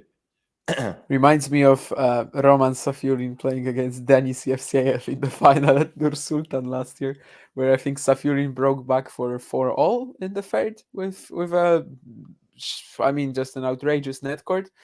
And even like a year later, when I was talking to Yevseyev this year, and he just sort of mentioned, I think he just sort of mentioned that match because he just won his first challenger title in the very same venue, and he mentioned that final, and he had to point out that there was some luck involved. Like the question wasn't about it, but he just had to mention it, which I think sort of tells you that he also felt like that net court was really where the match was won lost. And Yeah. honestly, I kind of have to agree. It's Mm. awful that things like that happen, but well, I mean, Rublev getting a match point this year. I mean, the only difference with Rublev and that Runa match is that perhaps Runa wins that point, yeah, and nothing changes, right? I mean, because it's a tie break, he could still. I think he had 2 match points at the time. He could well yeah. have still won it. When you're sort of say you're serving at 30-15 as I was. Not that serving or returning makes any difference. We're breaking each other's serves left, right, and center. So it's more. I'm just looking at the scoreboard. I'm 4-3 up, so that's not bad. Yeah. But yeah, when you're in that situation where 1 point is almost like two in some respects, because that would have gone 40-15, of course. I mean, it's the same in a tiebreak, but I was 30-15 up rather than a tiebreak where I'm say 9-7 down. I think maybe Runa was in that tiebreak in Australia. But there we go. But then maybe it sounds like sour grapes from my point of view because my opponent did play really well. You don't get to a third set 6-4 or 4-3 as we were without there being a lot of good stuff coming onto the side of the net. His forehand was off in the first set. That helped me, and I won it 6-3, I think. But once his forehand started, he's not got a strong forehand. That's the problem with playing him is there's no weak side. It's not like I can do a Coco Gauff with him or attack a Coco Gauff or attack choosing the side that makes sense, really, if it's a sort of a neutral rally.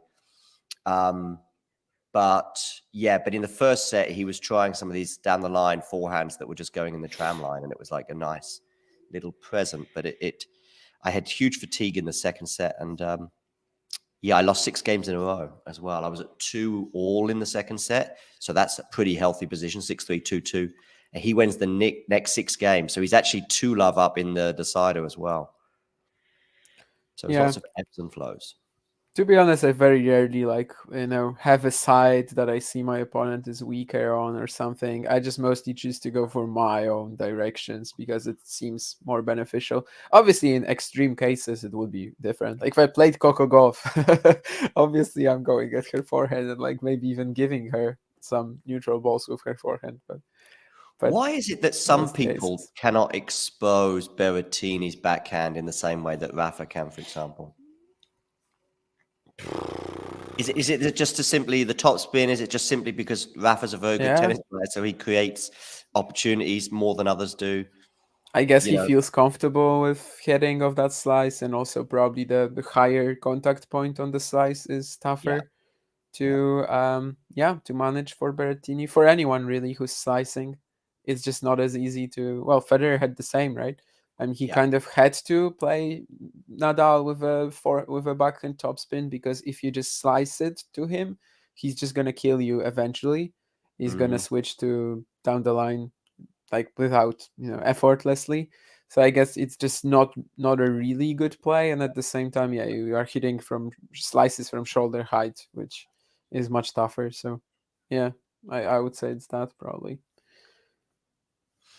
How I many don't. times have Nadal and Bertini played, by the way? I'm gonna say twice, actually. No, Yeah, not yeah, twice. US Open in Australia.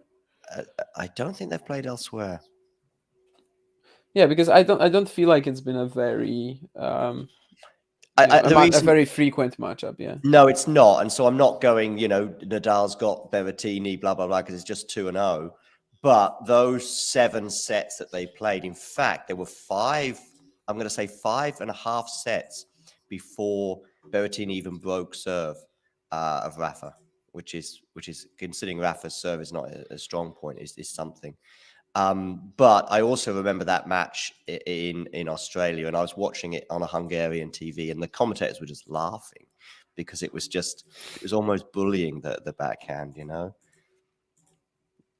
They were giggling, and I'm pretty sure, although I don't speak any Hungarian, well, actually, I know 3 words in Hungarian. One of them is wooden spoon. I don't know if that counts as 2 words or not. And the reason I know it is because it's so funny. I won't say it on air, but it's very reminiscent of some bad language in English. I know some bad language in Hungarian, but I guess I'm Okay. also not gonna say it, because there's like a difference of one letter, I think, and one of them is cheers and one of them is kiss my ass or something like that. Okay. But yeah, Berrettini and Nadal only 2 matches. Yeah, US Open Australia. Yeah. That smash from Evans was reminiscent of some of the amateur smashes that were being referenced in the chat earlier. I will disagree with one thing, though. I think it was Sean was saying in the chat earlier about not practicing smashes. Actually, that is a shot that if you have lessons, will be frequently, at least for me, it has been, Really? where you'll do something like maybe a forehand, a backhand, and maybe a volley, and then a smash, something like that. So Sort of like a drill. usual warm up deal.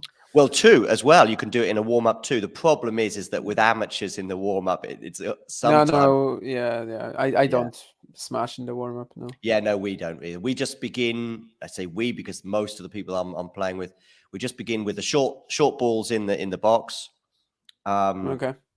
and then. But actually, I noticed the professionals never do that. So I wonder why amateurs are sort of doing it all the Um, time. But Warm-ups, they actually sometimes start like that, like not okay, warm-ups pre-match, because there's no time for it really. got But it. Yeah. when they just warm up before a practice session, they actually do. Okay. uh I don't know if everyone, but I've seen it for sure. Personally, I don't do it. Like, I just go, Yeah. Back to baseline, court.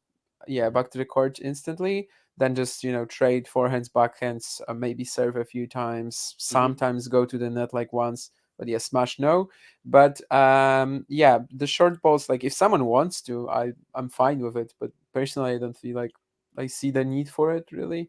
Like, it's such a different motion as well. Yeah. um yeah. Maybe you're just sort of like, maybe for me, it might be useful to just to get a bit looser, maybe, because you are sort of doing I things in think slow motion. that's what you want, right? I think. But Yeah, it's, I actually I have to feel like lean. it's a very different shot though. Like, so Yeah, yeah, you're not personally, I ever, don't. you're not even close to replicating any Yeah, of those shots in a match. you kind of have to Um, stop your shot. Like, you have to decelerate a lot you of the do. time in order to I'm make it. almost exaggerating some of the motions Yeah, because that's just how what feels natural. And in fact, actually no, it doesn't feel natural. It sort of feels like I should follow through on my forehand here, but I'm kind of following through unnecessarily, if that makes sense.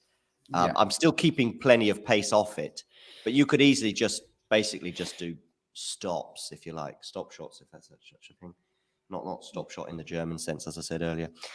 For some reason, Nerlan is suggesting I'm very cute, which is very nice of you, Nerlan. Maybe it was a story I was telling, I'm not sure. Terry saying, wow, Carlos, because obviously things were not looking good for the Spaniard, but things are back on serve.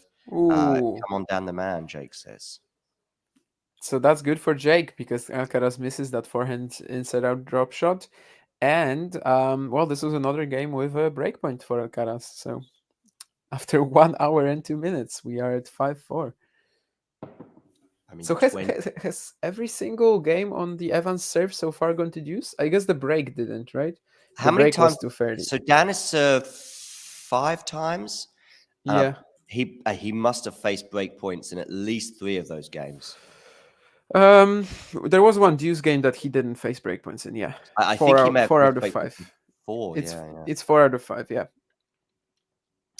And while they have won exactly 40 points each so far, 18 of them have been played on the Alcaraz serve and 62 on the Evans serve. Wow. I mean, I heard you do a stat earlier. I think Carlos had 8 points on his serve, and Dan had 30 plus. And yeah, the 34 at that point, but yeah, by the end of that game, it must have gone to like 40. Yeah. 60 points on serve. I mean, by the way, so he's had 60 points on serve. I mean, they must be getting close to not that they'll probably get close to 100 points just for this set, especially if it goes to a tie break. Yeah. And 100 points feels like a match to me, a straight sets match. True that. 2 breakpoints lost in this game. Yeah, you're right. You're right. There, I got a bit confused, but you're right. 2 points in this, two breakpoints in this game. So it's 1 out of 12 on the breakpoint conversion for Alcaraz now. And my prophetic dream is kind of, I mean, it is 2-1 for Arnaldi, but there's not much leeway for him right now. Like he actually needs to start winning games on the Wolf save soon if it's gonna come true. Let's see if Carlos Alcaraz is going to clinch that 4-5 game and stay in the set. There is some scoreboard pressure on him right now. Maybe it's not there anymore after he's the ace to start the game, though. My pre-match meal yesterday was not something that Djokovic would be proud of. It was an empanada. Do you know what an empanada is? Yeah. So an empanada, which for those of you tuning in, not sure what it's like a pasty or like a pie. I had it with minced beef and spicy chili, and a flat white, which is like a milky coffee. So yeah, I don't think that would be from the Novak Djokovic dietary requirements suggestions before playing a tennis match. That's for sure. My pre-match meal is going to be tomato soup today, so that's maybe more so in line. Although it I was love actually tomato done soup, but on, it was done on bones and on the chicken soup from the day before. So got it. I think that's Djokovic. That's something he would not like. From my understanding, he will begin the day with like a lemon. Sorry, he'll begin the day with water at room temperature and lemon, like a slice of lemon. And I remember him talking about that in an interview about 10 years ago in the British newspaper, funny enough. And I remember thinking to myself, okay, got to have room temperature water with a slice of lemon. And then he'll have a smoothie, I think, before How do practice. you eat a slice of lemon, by the way? Oh, no, it's in the okay. in the water. Yeah, sorry. Okay, With that a slice of explains. lemon, I mean in the water, not on the side. Okay. Although Novak, bearing in mind this is a guy who's eaten the grass at Wimbledon, Yeah. maybe he's Like capable. honestly, if you told me this about any other player, like if you told me that you have that you're eating a slice of lemon at the beginning of your day, I would be like, what the hell are you doing? Whereas Novak, I was like, okay, that's possible actually. Yeah, just Yeah. because he's made of certain stuff. He has a lot of like I don't know, weird routines, I guess. But then again, they've made him the monster that he is. So I know. I mean, he talks about having a small piece of chocolate, I think, after the 2012 Australian Open final as like a reward. But the way I view it, and probably most human beings, is I don't mind putting in a few more Ks on the running machine, or cycling, or just so I can eat chocolate, because I love chocolate and I love beer and I love all these unhealthy things. And I just go, you know what? I'm allowed to have these things because I'm going to run 5 or 10K tomorrow. yeah, but you're not professional sports person, and or even beyond that, a 24 yeah, time Grand Slam winner. your living does not depend on your physical conditioning. Pretty much, yeah. I mean, I'm Well, working like it does in a way, yes, but like not, you don't earn money for being no, but if I had a heart attack mid fit. shift and an earthquake Yeah, yeah, I occurred, mean, of course, yeah, but yeah. I actually do think that smokers get off lightly when it comes to certain behaviors at work. When I say that, I mean the amount of breaks that you'll get as a smoker. what do If you you mean? smoke doing my job, Mm-hmm. basically, especially if you're in the office, of course, where you have to sort of go outside, Yeah. you're probably going to have 20 minutes more breaks than the average person. Okay, yeah, yeah, that's true. In 8 hours, I mean, a regular smoker will have probably a cigarette per hour, or maybe even more, depending on how many they smoke. But even somebody at work can't probably go at that pace, so they'll sort of have one every 2 hours, and it's at least 5 minutes a cigarette. Yeah, I mean, it depends on what you do. Like, if you work on commission, then you sort of lose money by Yeah, smoking, yeah, which yeah. is also a way, I guess. But yeah, Are you're you right allowed to that there's like smoke in bars in smoke Poland? breaks. There's usually like a room dedicated to it, Okay, yeah, You're not really allowed to do it in like the main hall, but there's going to be a room yeah. in every bar where you can smoke. Yeah. Um, I was you, actually getting really angry at this when I went like maybe in February. I went to Poznan to my friend had a birthday and we were like, okay, let's meet in Poznan. I went there by train, and then we sort of were roaming around different bars, which for me is not really a common experience, mhm. but I mean it's fine. I didn't it wasn't something unpleasant or something, but he was smoking and like a couple of his friends were smoking too, and after a while, I was like, again? I mean, it felt like 20 minutes, Yeah, Every yeah. 20 minutes, we were just going to some room where people were smoking. I wasn't, so I kind of didn't have Sure. anything to do there. Yeah, Yeah, it's it does awful. have an effect. Yeah, yeah, I know what you mean. I have to leave, Damien. Fingers crossed. What time are you free until in terms of okay So you stuff? have to leave now. Yeah, I have to leave now. Yeah. Okay, okay. I mean, it's not fixed. I would like this match to be straight sets. That's what I'm gonna say. If it's free, I'm probably gonna stay until the end, though, unless it's like, yeah, it keeps being 90 minutes every set. But If if it it's just happens, no worries. it, But yeah, if it's straights, I mean, I'm definitely gonna stay. I don't really have a fixed time because that court is like for free, and it's simply we have to go like after 4 p.m. because that's when okay, school finishes. It's next to a school, so they could use it theoretically during PE classes. got it. Yeah. So basically, I hope that daylight here is gonna be until like 6 p.m. So I think if it's until 5 this much, it's probably fine. I would love it to finish before 4, but we'll see, about that. That's on Carlos Alcaraz, and Dan Evans maybe a bit less so. Terry here just reminding me that beer and chocolate is still bad for you, even if you run 10K the next day. I know what you mean, Terry. And I do have a regular job yet, Terry. But I work for Germany's public broadcaster, and Nerlan, of course, is going left field. He'll arrive in WTA Weekly with questions about Carlos's drop shots, and then he'll appear on an 18. um, stopped hearing you. I don't know if it's me or it's probably you, though. It seems. Yeah, it is you. They're still bad for you, Terry, but I mean, we are not saints, right? We kind of have to, like, everything is for people. You kind of have to just have a healthy balance. But yeah, I do have some treats. I do have some things that I really enjoy, and even though they're not healthy, and I try to live more or less healthy, I still do that because yeah, I don't have as much dedication as Djokovic, and then again, I also don't really need to have as much dedication as Djokovic. Evan's really angry about letting that ball go now because it landed like a meter before the line, maybe even that Alcaraz forehand pass. Yeah.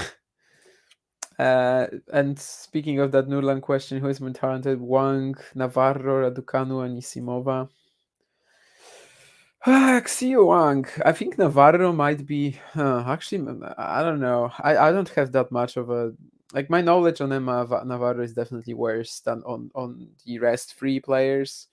I feel like all of these have a lot of potential. I don't know if they're ever gonna realize it. Like especially Anisimova and Raducanu.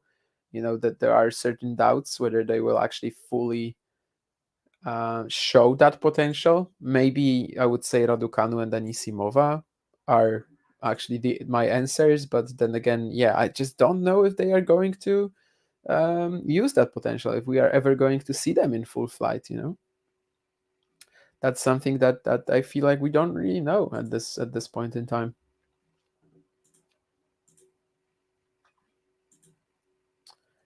Because they've had their issues. I mean, with injuries, with mental side of the game as well. On Anisimova's case, Raducanu probably as well, given how the British tabloids sort of put a lot of pressure on her and people on social media and all the injuries. So Alcaraz should have this breakpoint, but that was a weird forehand approach shot. And if he loses that point, it's really on him.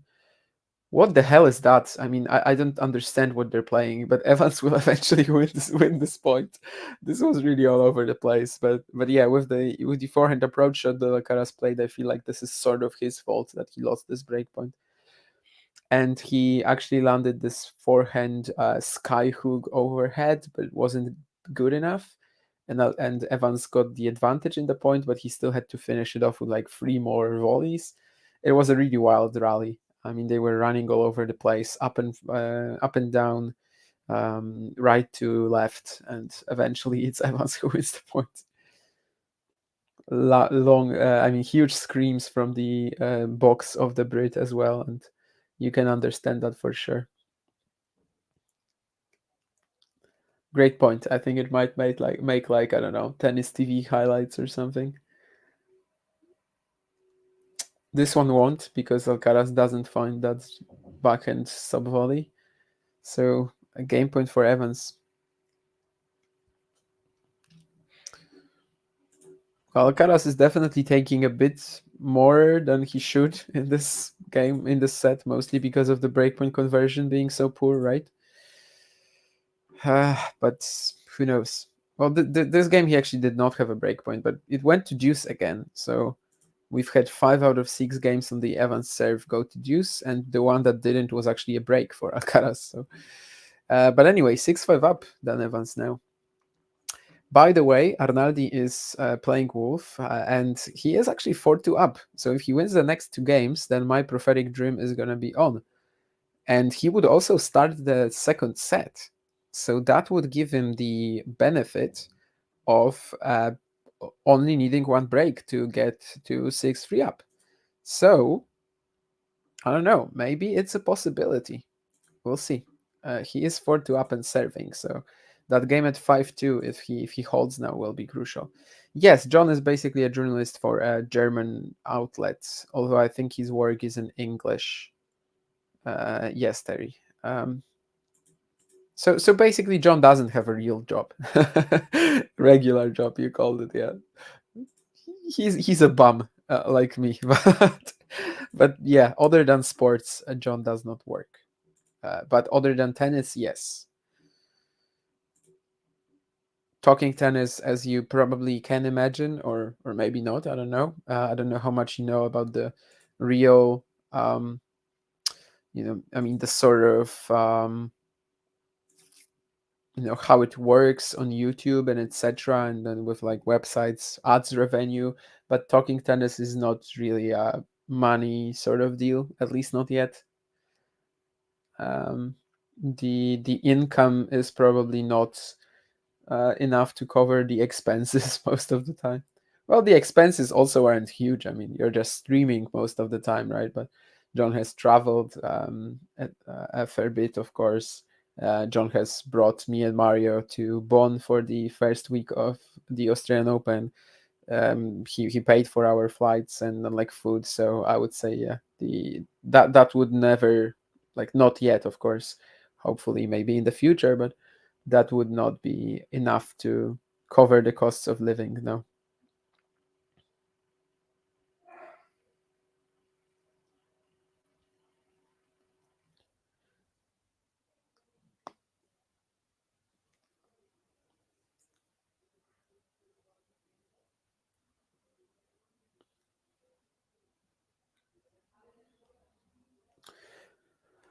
Nice point from Evans, but eventually Carlos finds that low dipping forehand pass and he cannot get it over the net. Was a very tough shot though, but the whole combination to get him to the forecourt was actually quite good.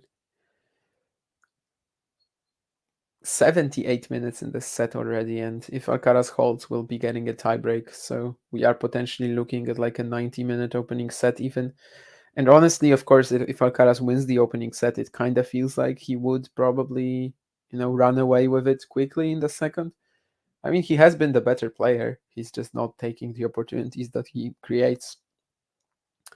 Good serve down the tee, ace. So love, and getting closer and closer to that tiebreaker.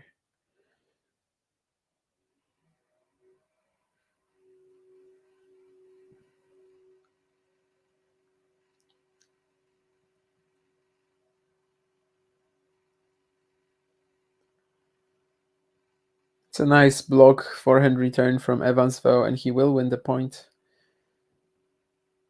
Did well to cover the sort of volley that he had to play, that Carlos played in his body basically, and he did well to move away.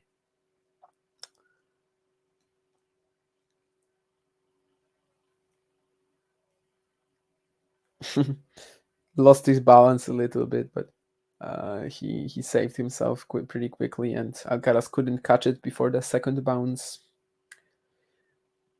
So will it get complicated? Will he win the next point?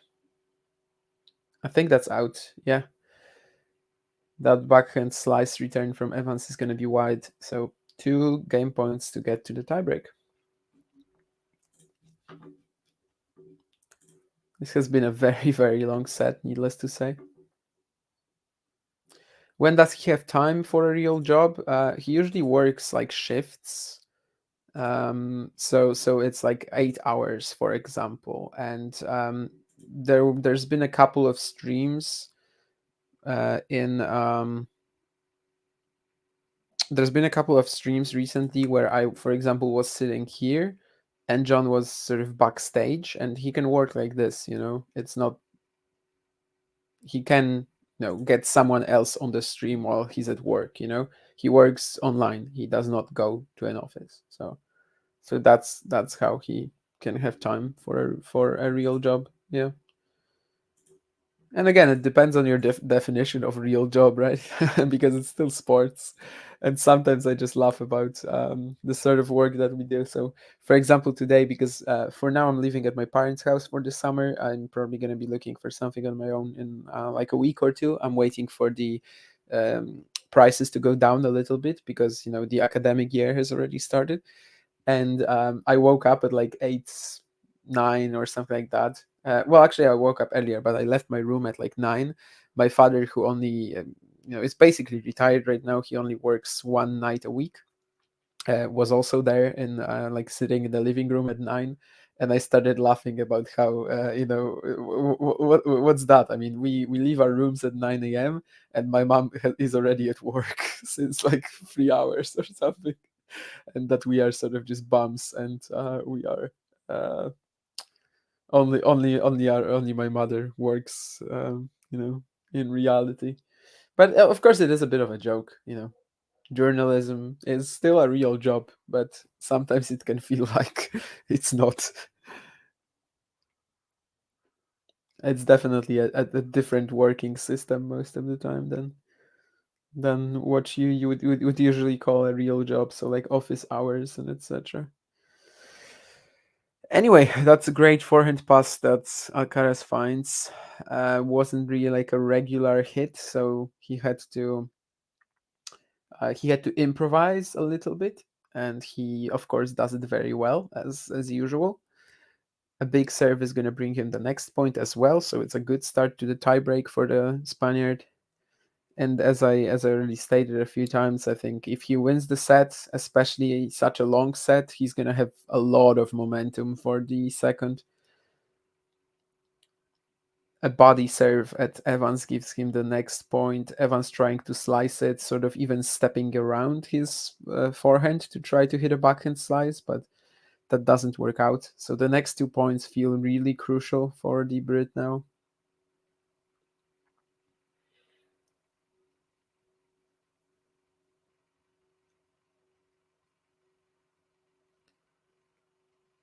He gets a +1 forehand, should be winning the point. Although if this Alcaraz lob goes in, it's not going to be an easy shot.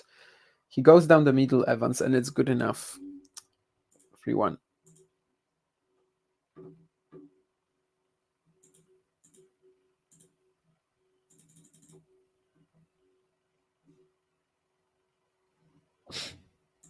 That's an interesting nickname someone in my Twitter comments has just created, I guess, or maybe it's already been there for Alcaraz, where he says that it's 1 out of 12 breakpoints converted for Alcachad. How can we introduce Chad into Dan Evans's name?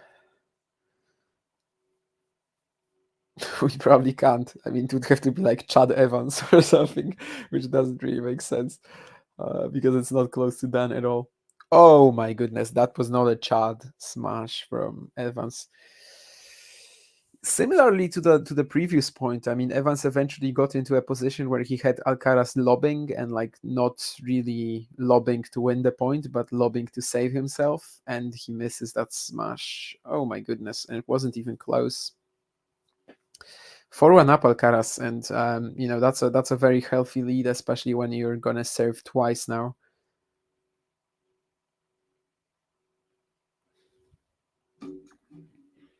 Let's see if he finds any more free points or if he finds anything for free now, because 6-1 lead, 5-2 lead even honestly would be putting him in a fantastic position to clinch this set.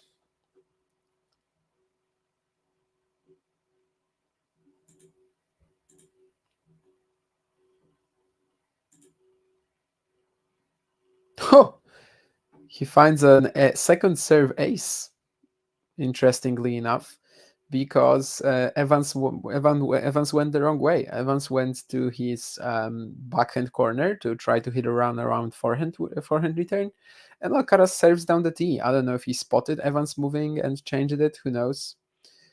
But indeed, he wins the point like that. And by the way, Arnaldi is 5-2 up on Wolf, so this is the game where it's all gonna sort of be decided, right? This is the game where we'll see whether my prophetic dream can work or not. Maybe I misremembered it. Maybe it was 6-3, 6-2. No, I do think that in my dream it was 6-2, 6-3 Arnaldi. So we'll see. 5-1 Alcaraz. And it's going to be a second serve, but that point obviously quite crucial for Evans to win it. The tiebreak is probably done if he cannot. And it hasn't been a phenomenal tiebreak from Evans, it has to be said. Just hasn't really done much, you could say. Ooh, and that's another blast of a forehand cross court from Alcaraz. Again, as I said earlier, that was the shot that's sort of been missing from his game the past couple of tournaments, you could argue. 160 kilometers an hour. Earlier we had a 153 or 55, something like that. I can't remember. But yeah, that's just massive. And that's 5 set points as well for Carlos Alcaraz. So it sort of could be the moment that wins him the match, the way he's played in the tiebreaker so far. After 86 minutes of action, 87, sorry, he finds a backhand return winner to go 7-1 up, and he's going to have all the momentum for the decider. He's also going to start it on his serve, which I think is going to put even more pressure for the decider for the second set. And it's also going to be on his serve, so he's going to put even more pressure on Evans, I think. We'll see if there's any toilet breaks or something like that. But it's possible that this match just stopped being interesting. It's possible. We'll see.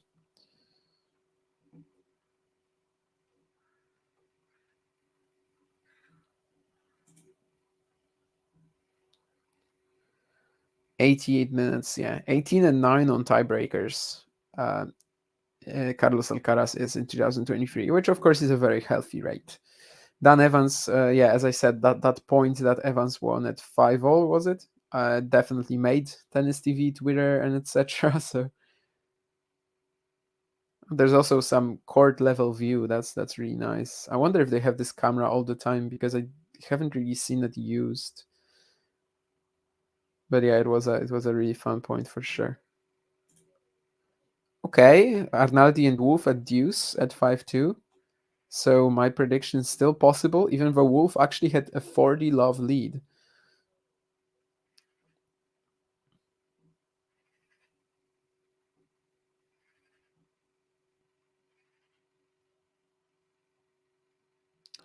Wolf actually had a 40 love lead in this game, so he actually has already had 6 game points, 3 break points, 3 game points, that could have stopped him from fulfilling my prophecy. But right now it's Arnaldi who's gonna have a break point. I mean, if this comes in, that's gonna be quite wild. And that was actually just minutes. Honestly, that was just sort of middle of the day type of dream, because most recent days I've been waking up at 6:30 to catch the first matches in Shanghai, and then sometimes going back to sleep again. I mean, most of the time going back to sleep again, but just for a nap or something. And that was actually during the nap that I had this dream. So I'll actually tune in to watch that set point for Arnaldi to see if it's still possible.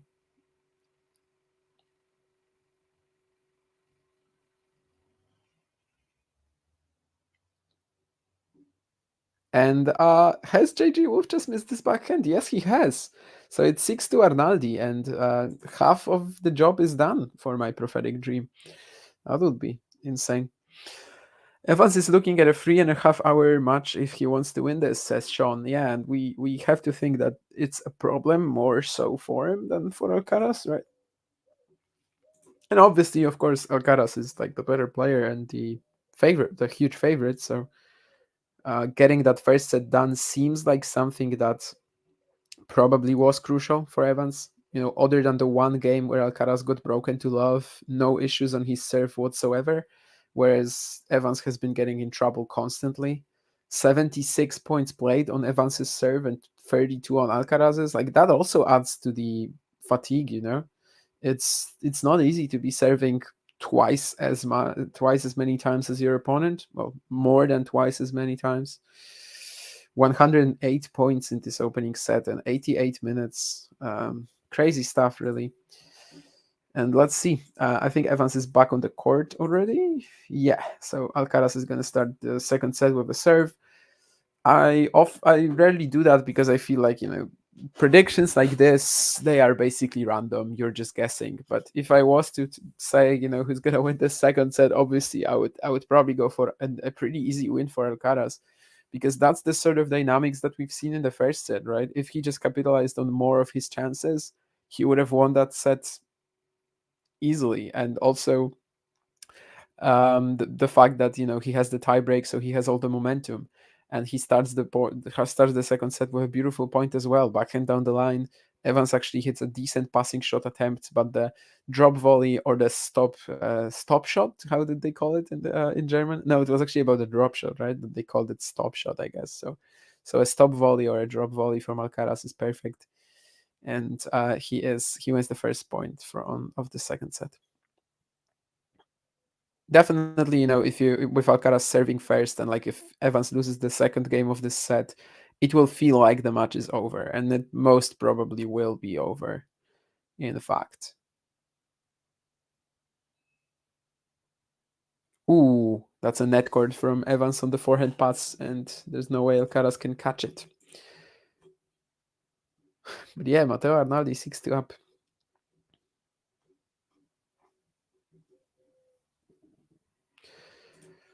Ooh, I've also been following a match from the Challenger in Bratislava, the qualifying between Kacper Żuk and Ilya Marchenko. Marchenko pretty tough to beat in Bratislava because that's where he lives and like he knows these courts so well. But I'm still gutted about the fact that Kacper will probably lose because Marchenko is now serving for the match. I guess Marchenko has had a good year. He actually might have a shot at like playing Austrian Open qualifying, which didn't seem like a real possibility until fairly recently. So maybe it's not as bad as it seems, but Kacper could use a good run for sure.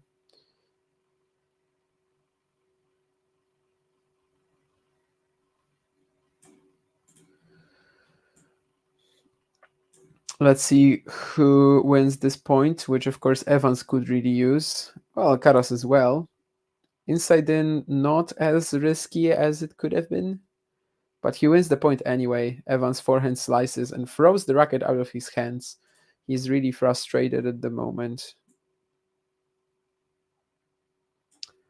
Yeah, that's another one of these errors that he kind of shouldn't have made, that he shouldn't be making if he is to have a shot in this match.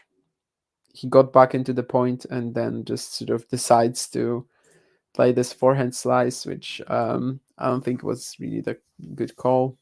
24 shots as well in this rally, so it really could have been very impactful for this game, for this set. Maybe that's a stretch, but for this game at least.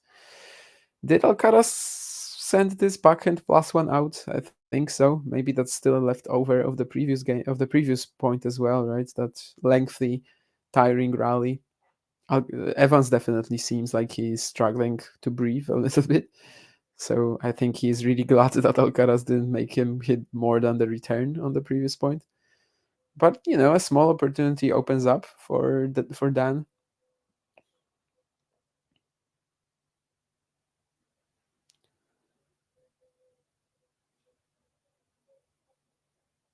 and they are trading forehands cross court right now. Carlos switches down the line. There's a slice. Evans making it pretty uncomfortable for Alcaraz here. Shorter, deeper, good mixing it up a little bit. He finds his opening with the forehand, but I think he could have been more um, decisive with it because that was really a ball that he likes. And yeah, this is just not going to be good enough. He hits a forehand approach shot, but it has so much height on it. It kind of had to with the short slice that Alcaraz played, and it sets up a fairly comfortable pass for the Spaniard. Nice short slice luring Evans in on Alcaraz's terms. You could probably argue that Evans didn't need to be lured in. He didn't need to sort of play into what the Spaniard was hoping for, but I think it was a fine attempt to 40-30. So Carlos has the first game point of the second set. Will he take it? Gonna be a second serve. Hasn't been easy for him to hit through Evans in this game, so he could use a 3 point right now. But it's not gonna be a 3 point. It's in fact it's gonna be a double fault.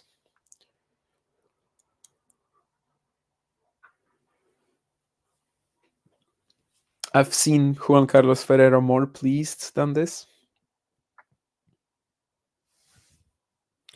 I most definitely have.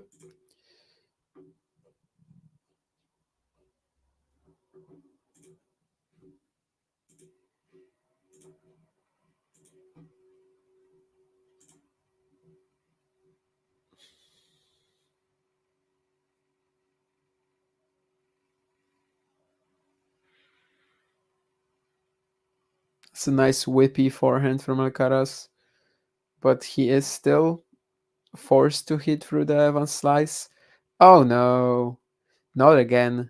Another one of these where they're just hitting neutral rally balls, and the Evans slice should be safer than this. But he mishits it a little bit, and from the moment when he struck the ball, you could see that this was probably gonna land out. And indeed, it was close, but it was not a clean hit at all. And Alcaraz has another game point. That's I've said it a few times, but like these are the shots that he absolutely cannot miss. That's a pretty weak first serve, but the big forehand is not weak, and the slice isn't weak either, so that's gonna be enough. First game goes to Alcaraz, and now I guess we see the crucial, the first sort of crucial game for this match because it feels like Alcaraz could run away with it quite easily if Evans doesn't hold. He seems quite tired as well now, Dan.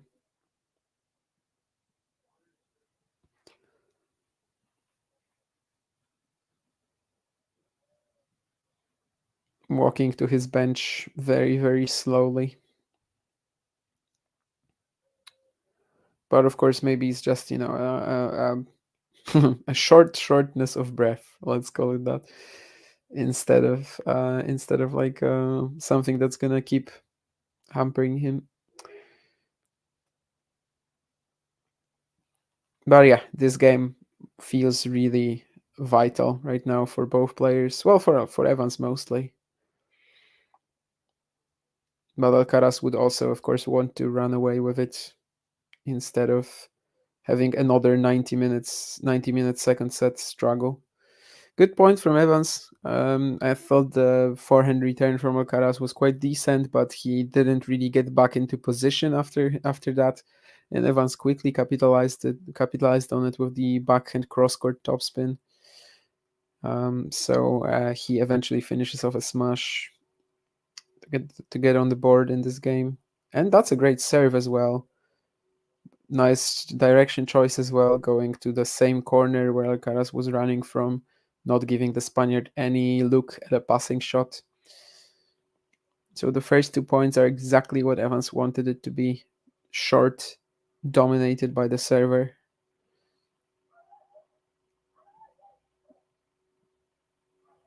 I think Evans wanted this Alcaraz return to be out, but it's not. So they are in the rally. He didn't stop play, but you could see that he was sort of thinking about whether it was in or not. Alcaraz nets the backhand cross court though. So 3 game points for Evans. Looks like the match is not running away from Dan Evans as quickly as we thought. Next year, is it going to be Wuhan as a WTA 1000 event instead of Beijing? I think we just don't know the calendar, you know? The WTA is as an organization that has a lot of issues setting up their calendar. And yeah, I just don't think we know it for now.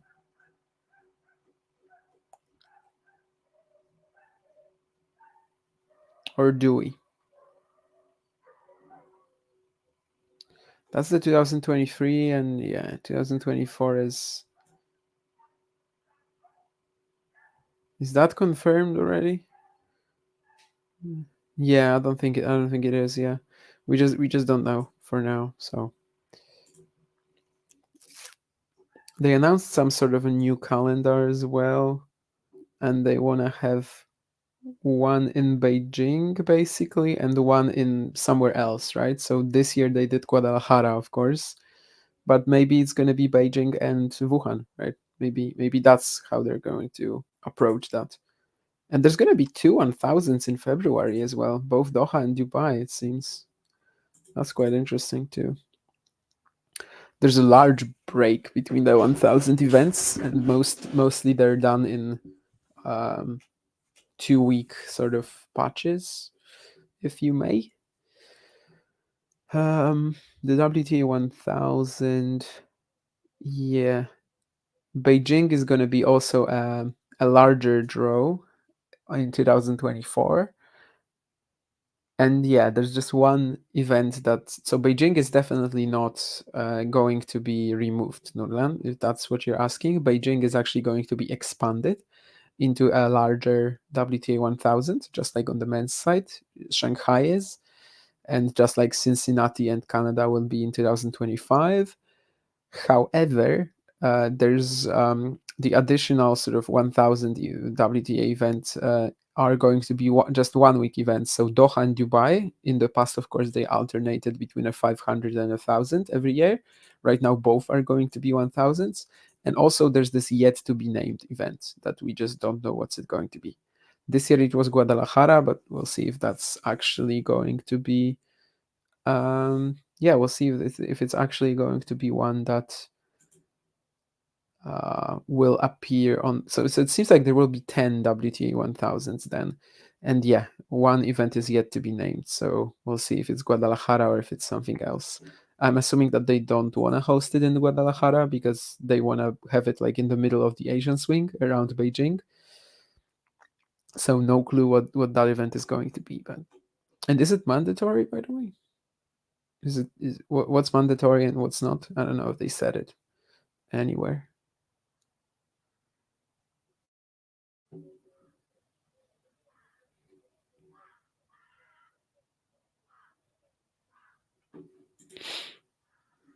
And apparently, they also want to have this WTA 125 category as a bit of a challenger 175, where players outside the top 10 can play during the second week of 2 week events. That's interesting. But yeah, Beijing is definitely not disappearing off the calendar. In fact, it's going to be expanded into another one of these 1.1.5 week events that we have seen a lot on on both sides already. I mean, Indian Wells, Miami, Madrid, Rome. 2024, it's going to be Beijing. That gets the expansion. And 2025, it's going to be Canada and Cincinnati. That gets the expansion. Of course, on the men's side, we already have Shanghai, but Canada and Cincy are also going to be in 2025.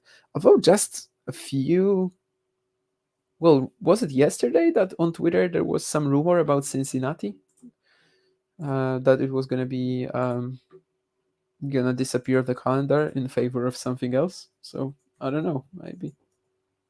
Maybe that's gonna be a thing as well. I think they wanted to. Um, I think that rumor was about Cincinnati and Guadalajara, actually. But anyway, let's get back to the match where Alcaraz Evans, where Evans has just secured a breakpoint in the third game. So this second set is not going as we expected. That low dipping slice pass that he had here was extremely tough to do anything from with the timing that Alcaraz had on the shot, and he doesn't even come close to getting it inside the court. So there's a breakpoint for Dan Evans, and this could put Alcaraz in trouble again. And it does, because for Evans hits this forehand pass on the run. So again, it's Evans breaking first. Last time it was for 3-1. This time it is for 2-1. And we'll see how Alcaraz responds this time. I mean, I don't know. Since we started the second set, it's like Alcaraz lost a bit of pop on his shots. Obviously it's not a physical issue or something. I don't think so, but just something to note, I guess. Arnaldi did not end up breaking in the second game, so we'll see how my prediction works, because for now it's 2-1, so still one break Arnaldi, and it would actually pen out, which would be ridiculous if I got it, if my dream got it quite right. Sorry if I'm talking about it all the time, but it's a funny story to me if it's gonna be right.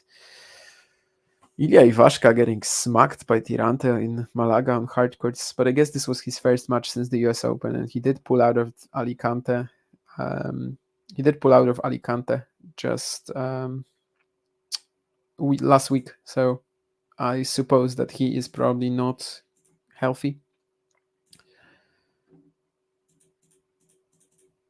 In interesting challenger news, you also have Roberto Bautista Agut playing his first challenger since Quimper 2013, so over 10 years today. If anyone wants to tune in, he is playing as a wild card because he is in the top 50, and top 50 players cannot enter challengers that aren't 175s.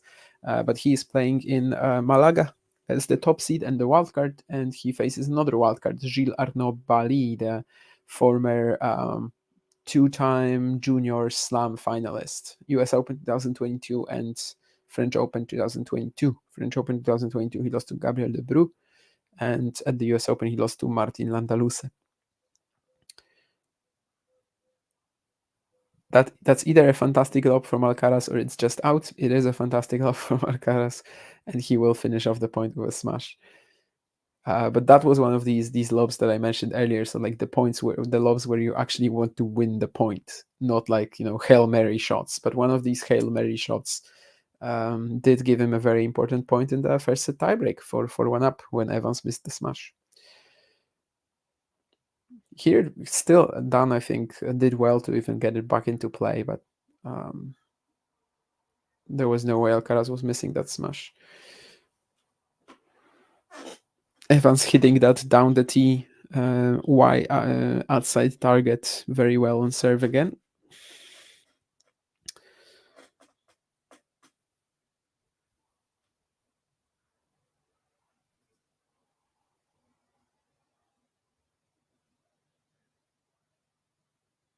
There's a rally with Evans at the net. Oh, and that's a horrible volley miss.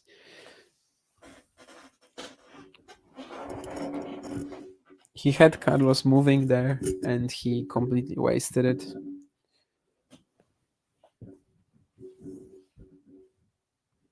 Basically won the point, played a lot of good shots, basically won the point for himself, and then just wasted it on the last possible opportunity. Sorry if you had any mic turbulences. I was just moving it a little bit. It's getting cold, so I will bring myself some sheets.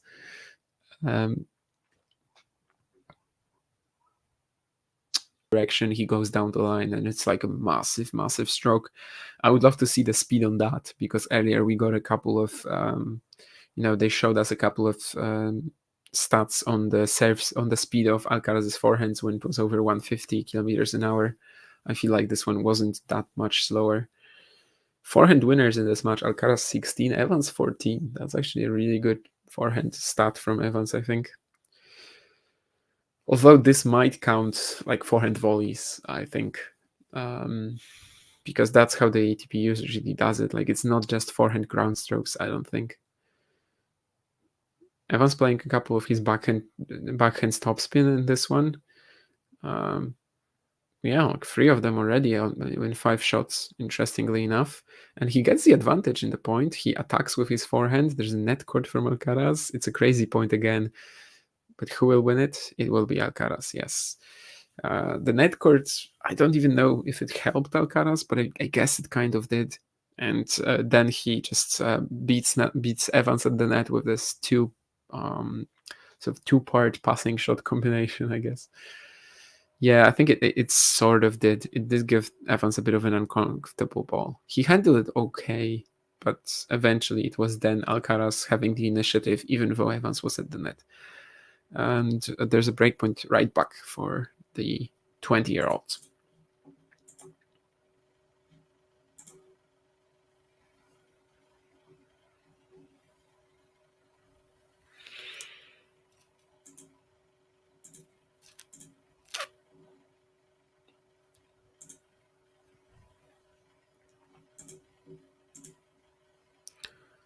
And will Alcaraz break?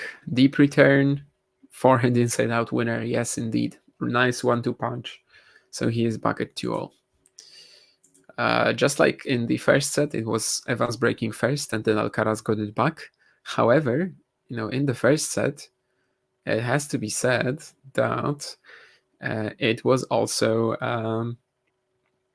it was also the only couple of breaks that the pair traded, right?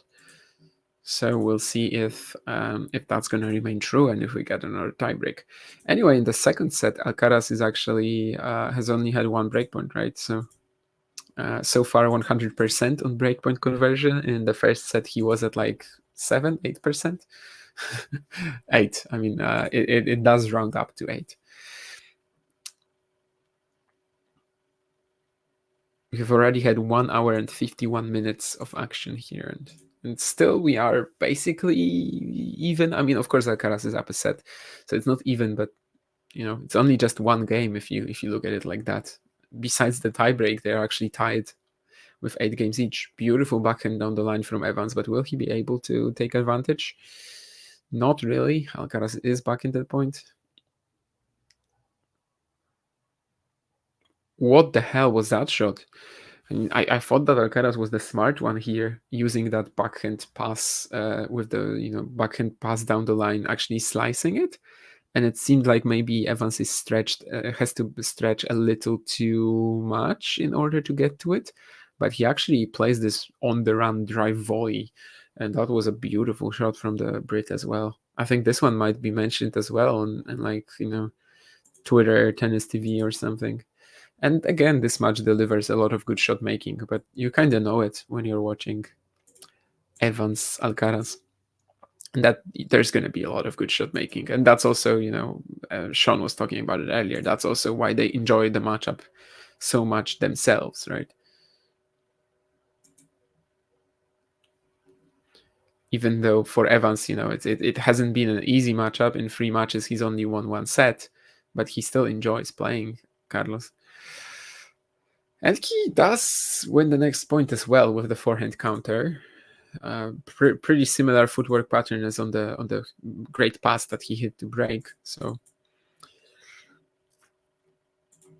He's clearly feeling it on that side.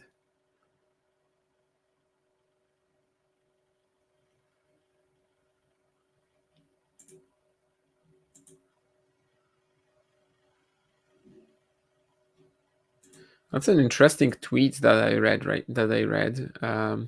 which was asking, of course, half jokingly, but I wonder what the real intention of it is. And also, Evans wins the next point, so it's going to be 3 break points. But could they move this Evans match to another court mid match? No one would notice, and at least Tsitsipas versus Humbert would begin. So is someone actually not enjoying this?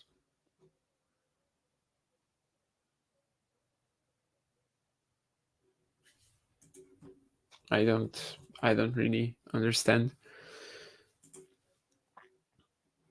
But maybe. This seems like one of the more enjoyable matchups in the sport right now, though.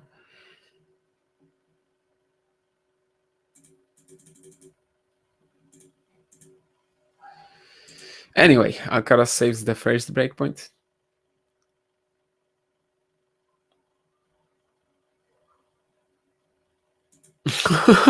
Oh, that's hilarious. Andrei Rublev actually said after beating Manarino today, 6-3, 6-0, he said, "Sorry, man, I played unreal today." Love that confidence. To call your performance unreal.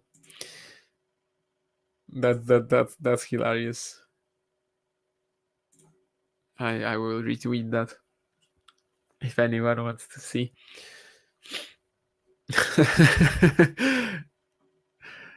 It looks like Manarino is laughing as well. Oh, and he said, "Good job with Astana." To Manarino. Obviously, Rublev is a very nice and respectful human being. Must be a Djokovic fan, says Terry. Actually, a Nadal fan, from what I remember. That guy, I think, who tweeted that he doesn't care about Alcaraz Evans, I think he is a Nadal fan. Anyway, the third breakpoint, will Evans take it? He does have some control over this rally with the forehand, but eventually he nets the next one, so Carlos saves 3 breakpoints in a row. Now it's maybe Alcaraz's turn to keep saving breakpoints, right? And Arnaldi has a breakpoint. I mean, this really could work, guys. This could work out. If he goes 4-2 up, then I only need 2 more holds from Arnaldi and 1 more hold from Wolf for my prophetic dream to be. Aye, deuce though. If it's off by 1 game, it's not a big story really. But if it's exact right, that's when it becomes a big story. Big story. I mean, for me, for talking tennis, maybe. Generally speaking, I mean, there's not gonna be any headlines about me, my prophetic dream. No. There's a challenge here. Was Alcaraz is serving? It was not, and it's actually it's actually out by a pretty large margin. So not a great challenge from the Spaniard, but let's see if he is better on the next point. He's definitely a better player than a challenger, maybe you could say. I mean, he has won, 4 challengers. I think 3 in 2020 and 1 in 2021, but of course that's not what I was referring. That's not the meaning of the word challenger that I was referring to. And Carlos is on the ground, but Evans doesn't use it. He is back up. But this one, I think he will win the point. Yeah, indeed. He approaches to the Alcaraz backhand, and this time he cannot produce any magical passes. So it's another breakpoint for Evans. And this second set actually has been really good from Dan. I feel like he might even be playing better than in the opening set, He's found a few beautiful forehand winners. He is putting a lot of pressure on Alcaraz and trying to make him hit the passes, especially of the backhand side. I do like how Evans is playing the second set quite a lot, especially given the sort of momentum shift that losing this opener must have been for him, right?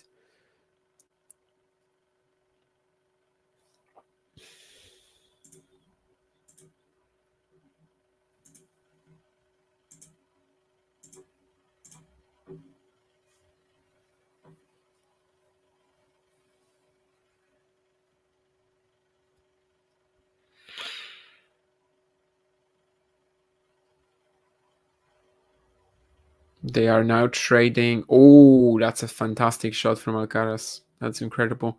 Uh, Evans was trading inside out forehands to the Alcaraz backhand, and then he hits this on the slide, open stance backhand down the line that Evans will not play back into the court.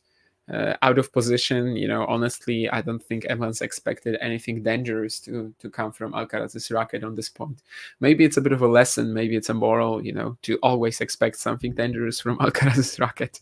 But yeah, I don't think Evans did on this particular point. Honestly, I can't blame him. The last few minutes of this match, it nothing really was happening for Alcaraz from that side when Evans was peppering it.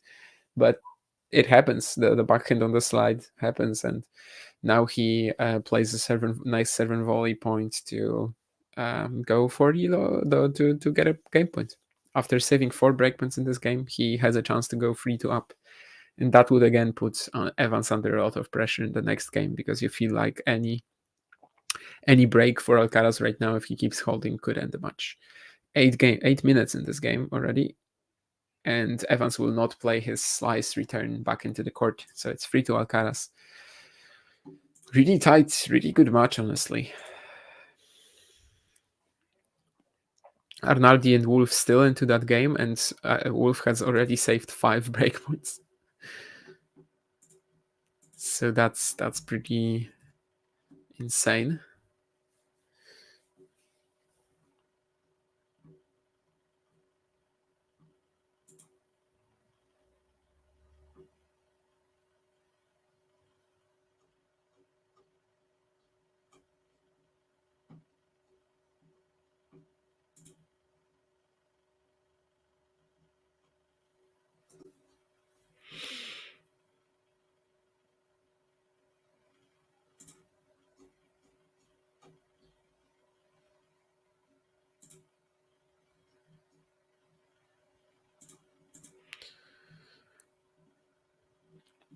Anyway, 3-2 up, Carlos Alcaraz, maybe the most crucial games of the match, who knows. And Matteo Arnaldi has another break point. I mean, it's the 6th already. In other matches, I guess when we were doing the beginning with John, we sort of covered it. I might talk about what happened earlier in the day, though. Dimitrov Kachanov, we had Kachanov losing to another slice-oriented, slice-heavy player. He has a terrible matchup with Evans. He has a bad head-to-head with Musetti as well. He has a bad head-to-head with Dimitrov now. And I think that's for a reason, in the first set tiebreak, we saw that at 6-all, especially the last 2 points, like under pressure, the Kachanov extreme grip on the forehand and the technique that he has makes it a little tough for him to handle the slice from Dimitrov. And yeah, under pressure, of course, this tends to be really important. If you're just a little uncomfortable playing a certain shot, then under pressure it gets even tougher. Nice start from Dan Evans here with this volley combination. And also we had Arthur Fields lose to Tommy Paul. I think I said yesterday on the ATP Weekly that I don't like the matchup for Fields at all. However, I am really glad with how he performed. I think he kept it really tight. Couldn't really maybe produce too much on return, especially, and that kind of hurt him. The only break that happened was in the very first game of the second set, but then he lost it. Sorry, deciding set. But then he lost it right away. But I think it was a fine effort. We chatted about Schwartzman being Fritz many times. Rublev Manarino I actually didn't see at all, but we just heard from Andrei Rublev, right? How good it was. He said, "Sorry, I was unreal today, man." So I definitely think we know what happened there because Andrei told us. And there was also Jari beating Sonego, which we sort of talked about during the match, and it's going to be Jari against Schwartzman. I think a very exciting matchup between one of the tallest players on the tour and one of the smallest. Well, maybe not one of the smallest, but definitely on the smaller side of things. Not quite Nishioka or Yuta Shimizu, I think, but still. And that marathon game of Arnaldi and Wolf is still going. Evans, though, is 40 love up. He throws out this slice, but maybe it's not going to matter at the end. In the end, And only one match left in Shanghai today. After Alcaraz Evans, there's going to be Tsitsipas against Humbert. It does feel like the Frenchman should have a reasonable chance at an upset, right? I think he is in it to win it. So we'll see if he actually manages that or not. Also, there's a lot of women's tennis going on. Hong Kong was, I mean, not anymore, but this week, Hong Kong was cancelled for the day, just like yesterday, I believe. So they actually still haven't started their final round of qualifying. But we had many matches in Seoul. Was there anything all that interesting? I don't think so. Katerina Alexandrova won easily against Hontama. She's the defending champ. And in Zhengzhou, we also had some matches. Still going on is Angelina Karina against Ellen Perez, but it seems like Karina is winning pretty easily. There's going to be Qin Zheng against Maria Sakkari. That's a great matchup. Evans wins the next point as well, so it's free all. And yeah, another great game for the Brit. He was very aggressive. He finished off a few points at the net. Finally, doesn't struggle on his own serve as well. So I think that's a really nice result there for the Brit.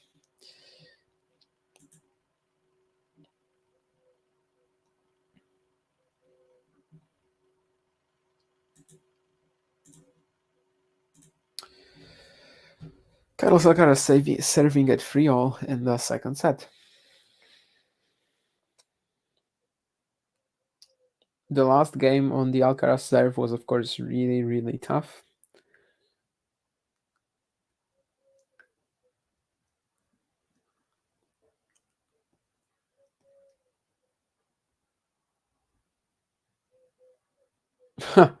That's a lovely volley from Alcaraz. I don't even understand how he hits that, He was basically standing like between the service box and the baseline. So it's you really need to have excellent touch to do this. Obviously he does. And especially to hit it so perfectly. It actually didn't even need to be so perfect, but it was. Yeah, and you can see where he stood very clearly on the replay. There was a nice shot of him.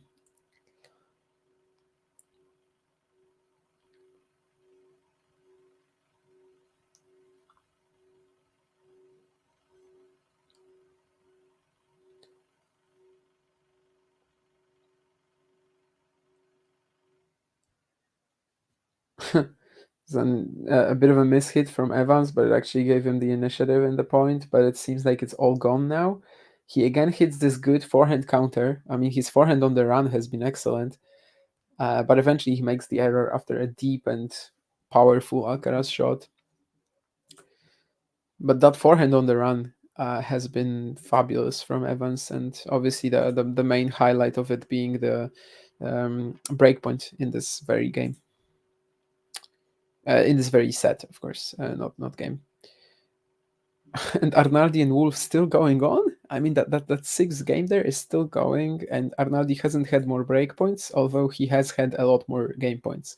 Wolf has. So that's wild. I mean, they are basically reaching Alcaraz Evans territory, I think, soon. That's nice from Alcaraz as well. Evans goes for the top spin back and then sort of pays the price for it. The fact that it was down the middle and the strike zone of Alcaraz more so than the usual slice option would be, I guess.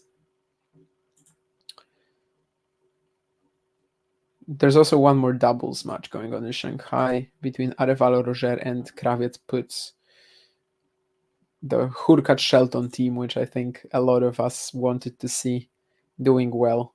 Didn't work out. They lost to Hijikata Nori today. A bit of a surprise to me, to be honest with you. But again, it's doubles, deciding points, super tiebreak. So it does get fairly random. Anyway, 4-3 up, Carlos Alcaraz. Otherwise, I think nothing crazy really happening in the doubles. Andrei Rublev was so good today that he also won his doubles without even stepping out onto the court.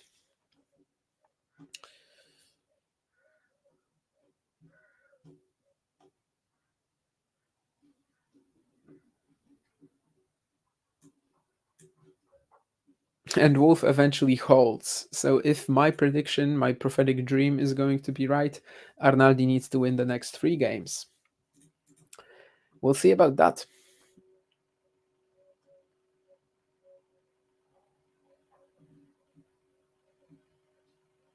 It's already closer than their previous meeting in Beijing just 12 days ago, where Arnaldi won 6-2, 6-2, and it's already much longer than, well, it's not much longer, it's actually just as long, but we know it's going to be much longer, which is probably, at least in a bit, thanks to that game that we've had just now, with 6 breakpoints for Arnaldi and like 6 game points for Nori, for Wolf, sorry, before he actually took it. Alcaraz and Evans still going at a very slow pace in terms of the scoreline, but actually pretty rapid pace in terms of how the points are played, I think. Um, but anyway, let's see if Evans can hold now, because this time, if he doesn't, it might mean that Alcaraz is serving for the match. Well, if he doesn't, it will mean that, actually.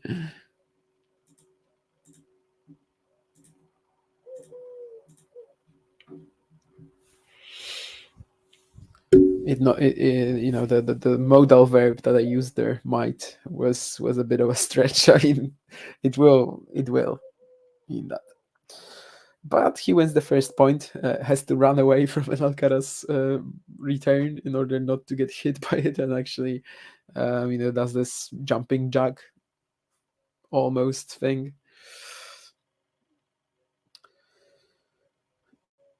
I think it's 130 minutes already on the clock.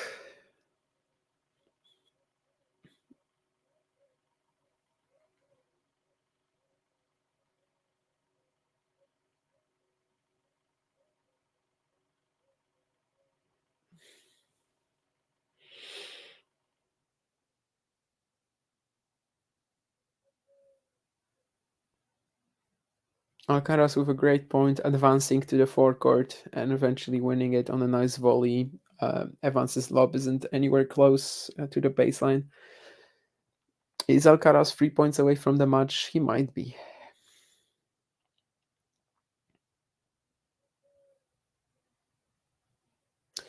Now he might be 2 points away from the match because he finds a good return down the middle and Evans cannot handle the pace coming at him.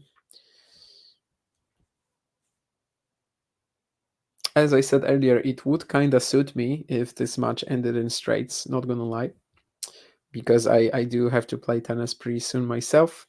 Well, if it goes free, John could be back from his own tennis playing before this stream ends, but who knows? We're gonna see if Evans is able to extend it even more. That should be a point for him. Yeah, again, really smart on the +1 shot selection, and he finishes it off with a couple of good forehands.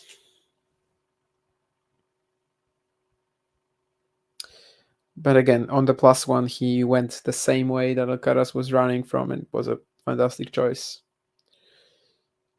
Contre-pied, if you may, in French. That means like against the feet.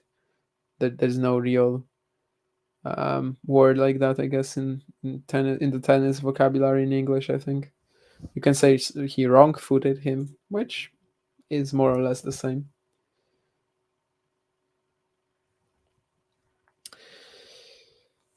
Yeah, Alcaraz frustrated to miss this backhand return because he had the opportunity with the second serve from Evans.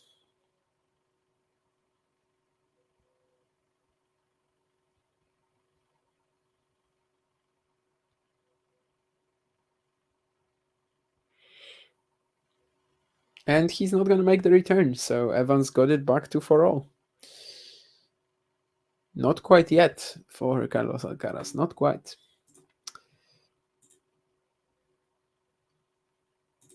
And after that really long game between Arnaldi and Wolf, where Arnaldi had six breakpoints, now Wolf has his third breakpoint. And obviously, if he loses this game, then my prophetic dream is done. If Arnaldi loses this game. If Wolf wins at least one more.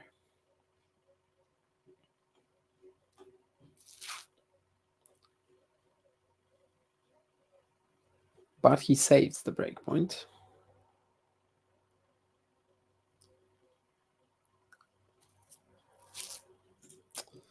But anyway, let's get back to Carlos Alcaraz and Dan Evans as Carlos prepares to serve it for all.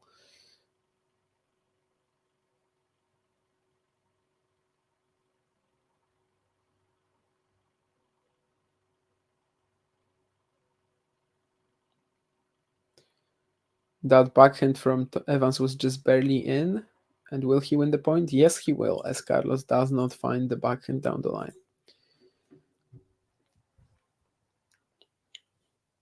By the way, did anyone ever call Dan Evans Dan the Man? That would be a nice play on Stan the Man, right?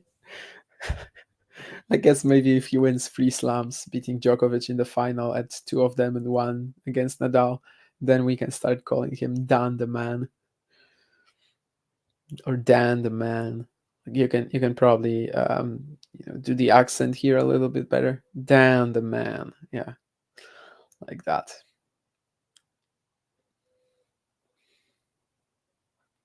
Whew. That's a pretty sick half volley from Alcaraz, but I don't know if it's enough to rescue the point. Well, it is because the Evans smash is again pretty weak, and he really missed a trick there by playing the volley right at Alcaraz. Yeah, and Carlos and the Spaniard wins a pretty unbelievable point here, but you have to say that there were a few opportunities here for Evans to finish off the point. The smash that he played down the middle, the volley that he played right at Alcaraz, I guess similarly to the previous +1 forehands that I was talking about, trying to wrong foot him, but actually getting wrecked by that because again he was able to track down the lob, but then Alcaraz gets an easy smash, and I don't think he's missed one so far. This one he did like almost not using his legs, by the way, which was a bit weird to see, but it was enough. The arm motion was enough. Evans, I think, kicks a microphone out of anger. There's a nice +1 forehand from Alcaraz, takes it very, very early, and the timing advantage is a little too much for Evans.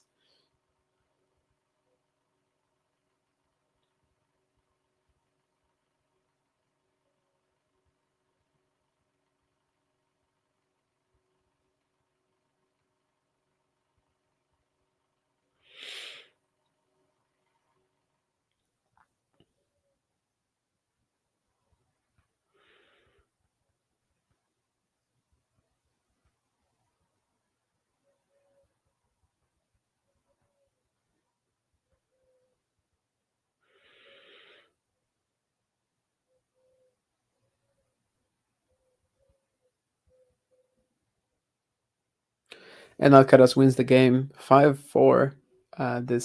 He tried to serve and volley, but the backhand slice return again, sort of when the serve is at the body of Evans and he tries to move away from it and play the backhand slice.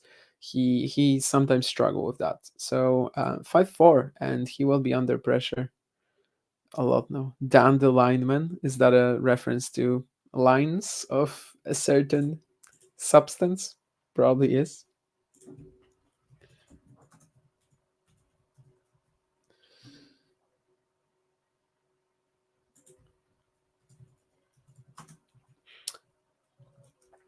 That's the first moment, of course, we have when a player is serving to stay in a match.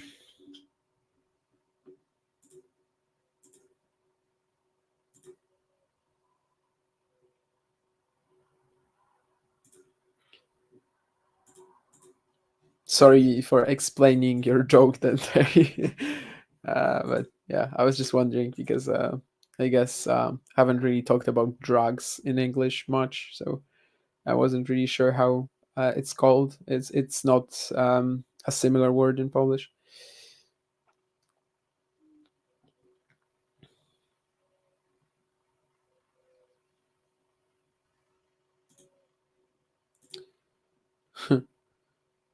Yeah, Christopher Eubanks tweeted, by the way, that the quality of this Evans Alcaraz match is off the charts. That's cool. And I see a lot of comments like this on my feed as well on Twitter. Arnaldi Wolf still playing that 7th game. I mean, they've played some ridiculous games. Arnaldi saving 4 breakpoints in this one, Wolf saving 6 in the previous one.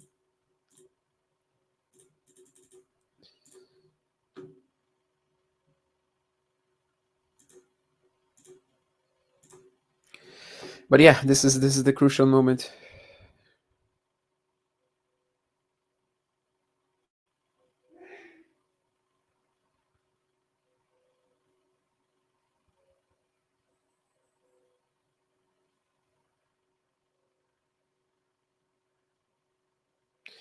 He misses the topspin backhand now, Evans. He didn't really like the topspin of Alcaraz on this shot. The fact that it had a higher contact point, he had to hit a bit shoulder height, made it tough for him.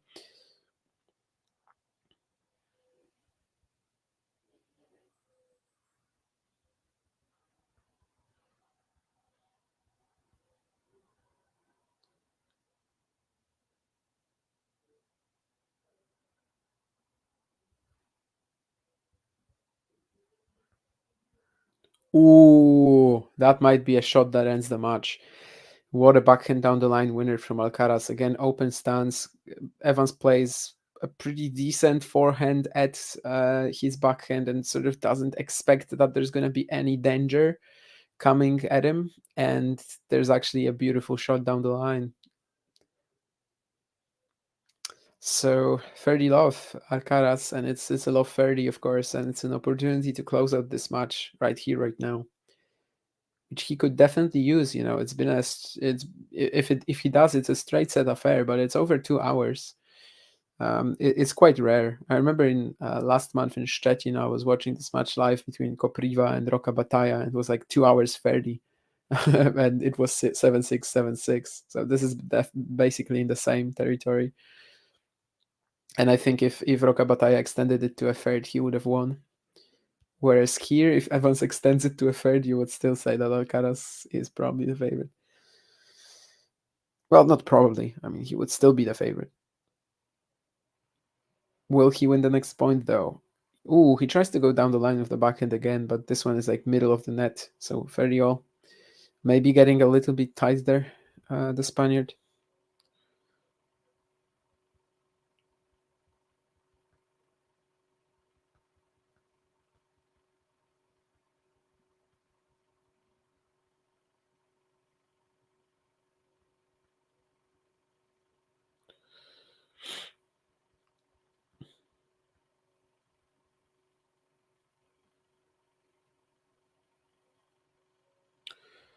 Rushes the net, Dan Evans, and he does get the error from Alcaraz. Obviously, a forced one, but this forehand pass, well, it wasn't easy, but maybe it was makeable. Maybe he could have done a bit better, but still done, by the way. Done definitely couldn't have done that much better. The volley was good, and he wins the point, 40-30. So an opportunity missed for Alcaraz, but maybe he can still, stay in the game. I think offensively, this has really been a much better set from Evans, and especially if he wins the points. But no, he doesn't. Had that forehand down the line, but Alcaraz's response is really good and forces Evans to play on the half volley, which he doesn't make over the net.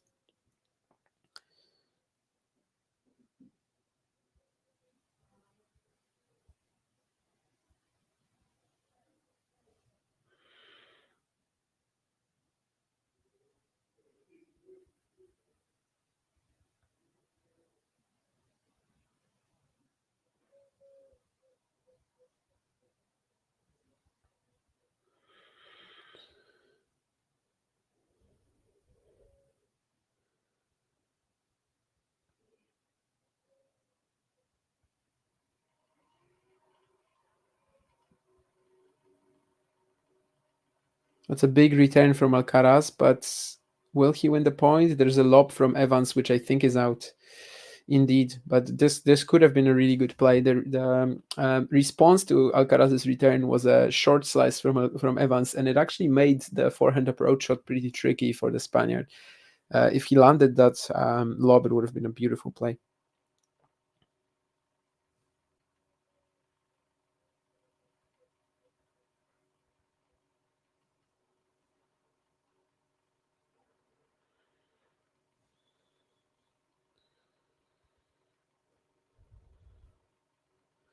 Alcaraz wins this with a sick return as well. Wow. Honestly, that was another really good match between the two. I think any of you who watched it definitely will be agreeing with that. Shot making clinic. I mean, as usual. As I said, I sort of think that Alcaraz actually played a bit better. I mean, sorry, Evans actually played a bit better on the in the second set. He was more dangerous offensively. He was playing all of these like ridiculous forehand on the round forehand counters, and the first set was maybe more about the breakpoint saves and the fact that Alcaraz couldn't take anything. But it was also due to Dan serving well. You know, at both sides he was serving at the Alcaraz forehand and getting really good results with it. But eventually, of course, he loses the match, which was a really good affair again, and I think very watchable. This is one of the most watchable matchups in tennis right now. I think I said it, at the beginning of this live stream even. By the way, my Arnaldi Wolf prophetic dream doesn't will not work out since Arnaldi got broken at 3-all. Well, it's a shame. But anyway, Terry says vamos, and Carlos Alcaraz goes through. Before I finish off the stream, let me just tell you who Carlos Alcaraz is going to play next, and that's actually Grigor Dimitrov. So a matchup that I think we've seen already, maybe this year, right? I seem to remember them playing in was it Queens? Let me check. And also I think maybe on clay somewhere. Yeah, Madrid and Queens indeed. And also Paris last year. So far so good for Alcaraz. 6 sets, never even got to a tiebreak, Grigor Dimitrov. And this would be like a typical Dimitrov run of 2023, right? Win a few matches, lose to the first big name that he plays against. Thank you, Terry, and also thank you to Nurlan, Sean, and the other people in the chat. I think Jake showed up for a moment as well. Jane was there earlier, and yeah, we'll see you on some other streams for talking tennis. I don't know what match is gonna be covered tomorrow, but I maybe one more will be. I actually might join for Hurkacz Zhang. I think that's the last match of the day because they've been putting Zhang at this last slot, for the Chinese fans, and I think I might join for that one. Although I will think about it because there's going to be so much other tennis to watch at the same time as well. I don't know. I'll see. But anyway, again, thank you, and yeah, great match that we've just watched together. It was fun as usual. See you.